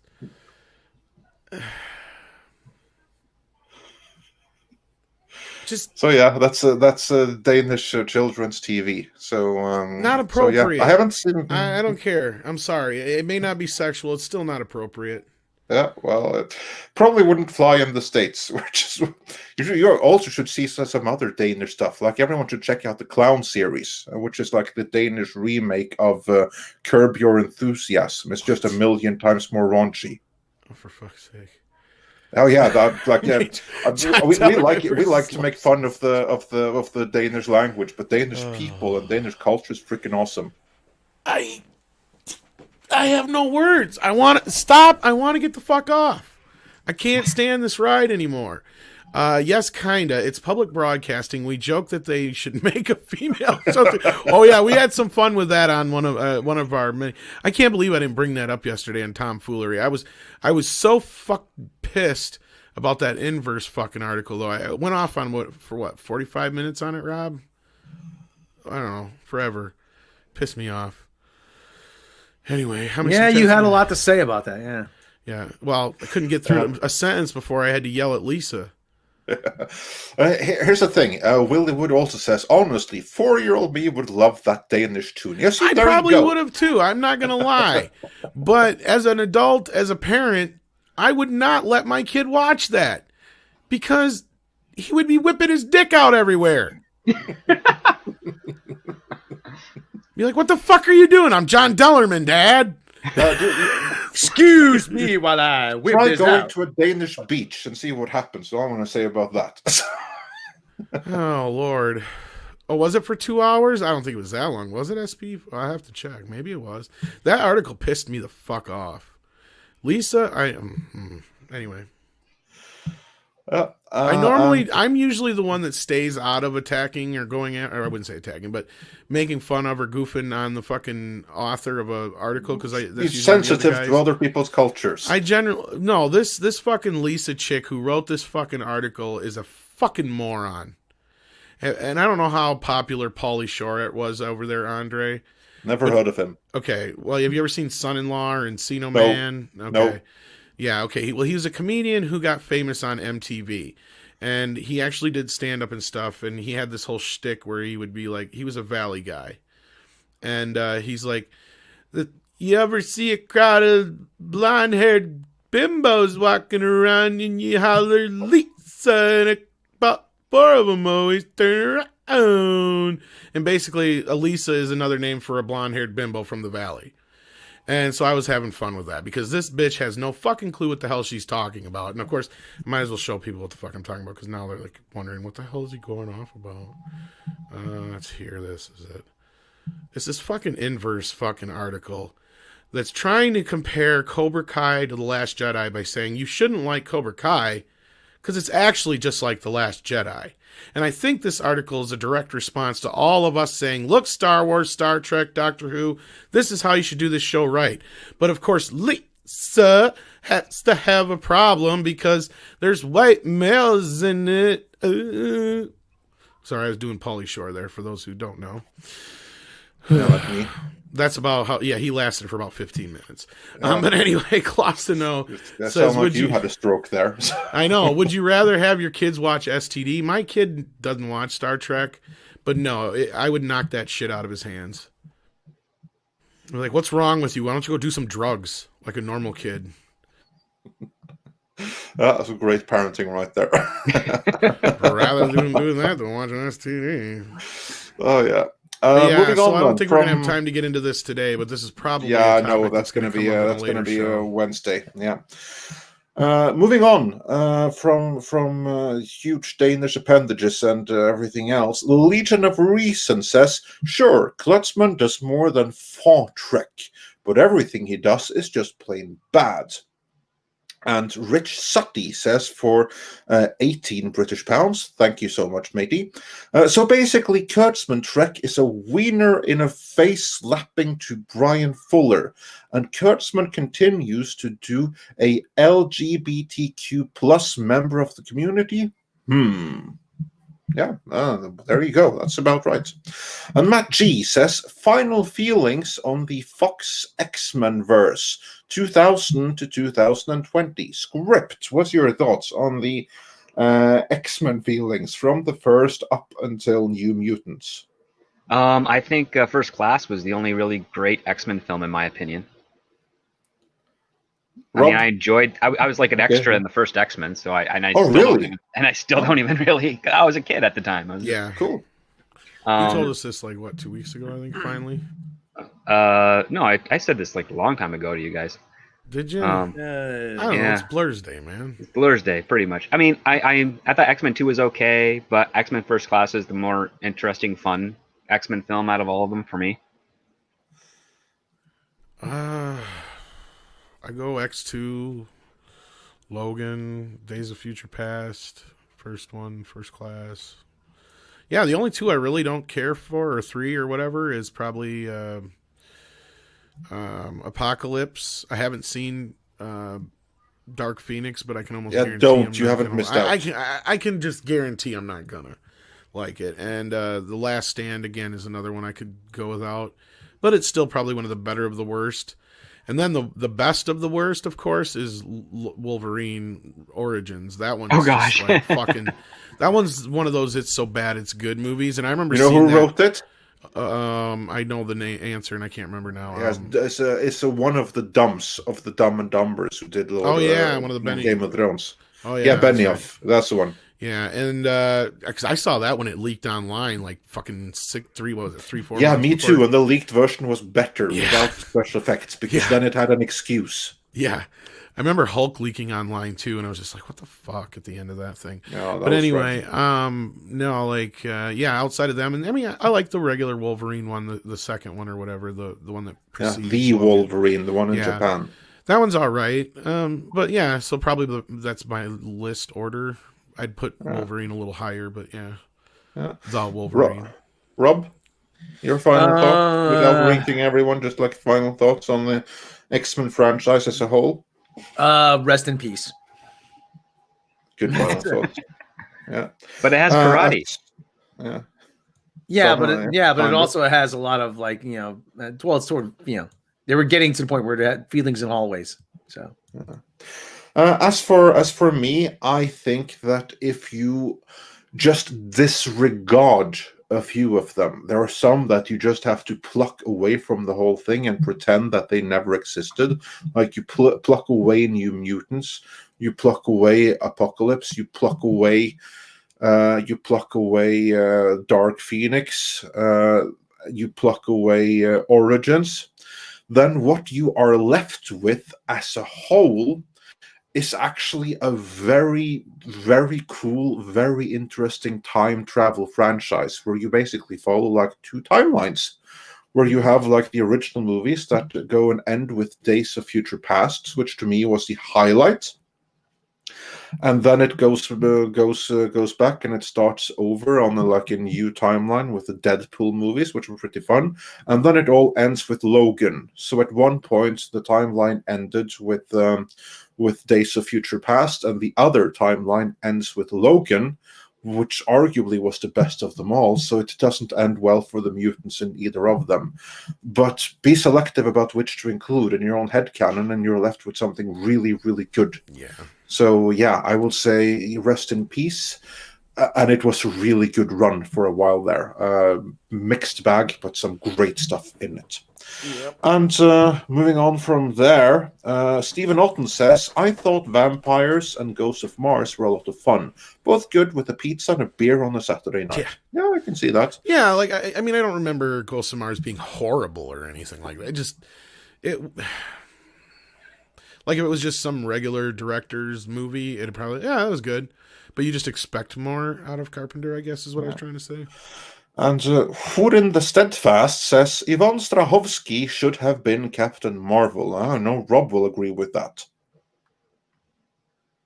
Rob has tuned out, but he's he will watching porn. No, giggity. No, he's giggity, watching giggity. Yvonne Strahovski. Yes, yes, in Chuck, yes.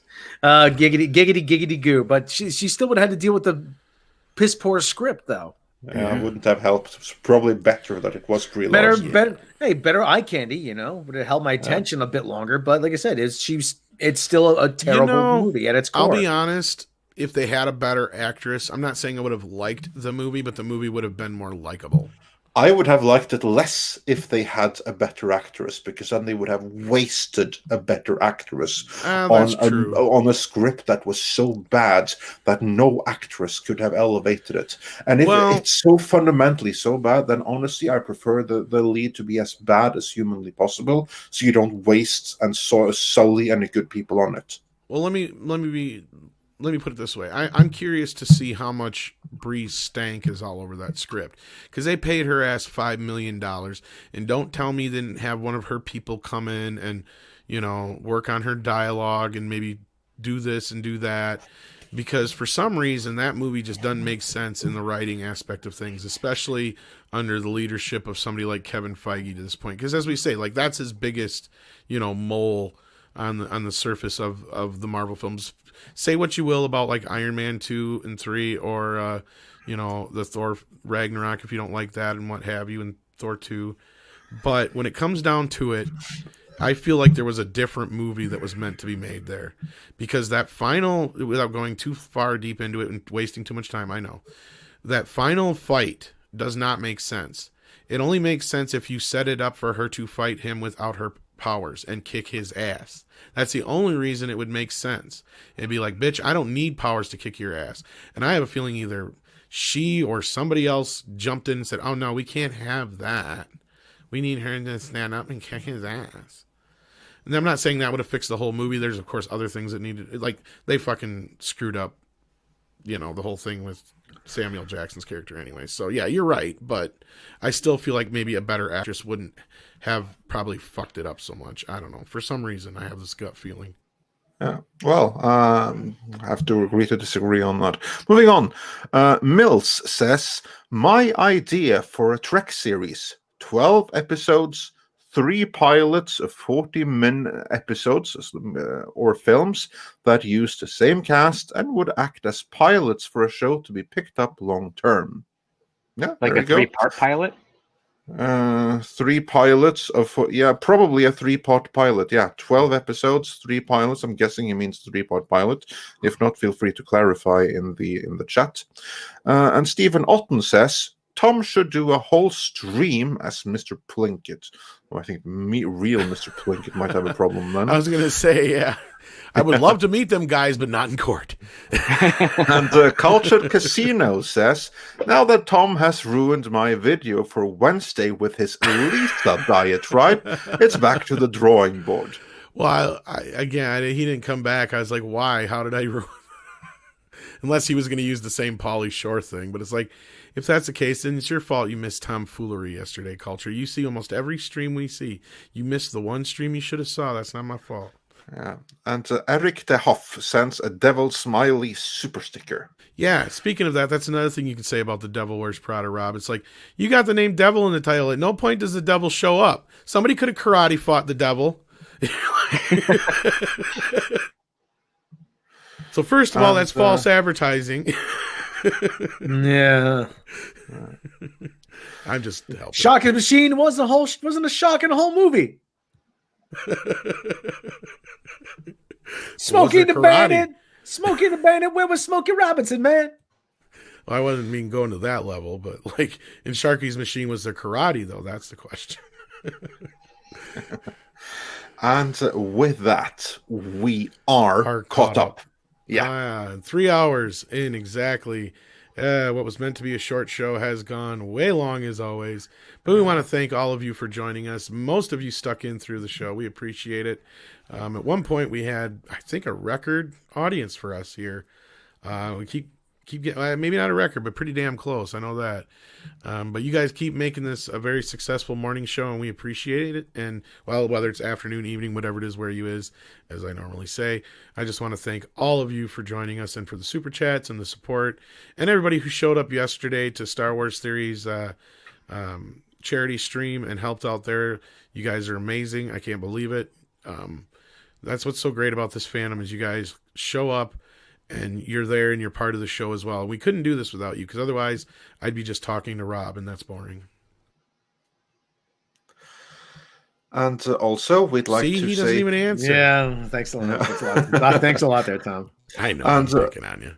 Also, we'd like to say a special thanks to our guests for today, which were, of course, Script Doctor, who is still here. So to make sure to follow him. Script, where can people find you? They can find me for the time being on Twitter and Parler at Script Doctor PhD on Twitter and Script Doctor on Parler, but I guess that's down now. So I don't know. Yeah, I don't think they can find you on Parler at the moment. No, but I'm still on YouTube. But I don't do anything that would actually get them upset. So you can always see my videos on youtube.com/scriptdoctor, which I'll be getting back to maybe in about a week's time, because I was up till 4 a.m. this morning writing a storm. So like I've got deadlines to do. But yeah, videos will be coming hopefully before the end of next week.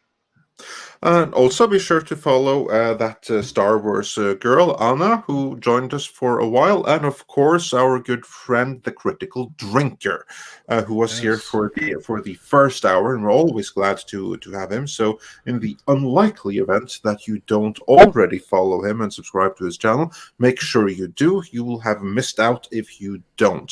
Also, be sure to check back later to tonight, because we have Toxic Femininity, don't we, Tom? If I'm still alive by then, yes. Because I love working on this editorial or retrospective, but it's going to probably kill me. Yeah. And then you're going to throw something else at me.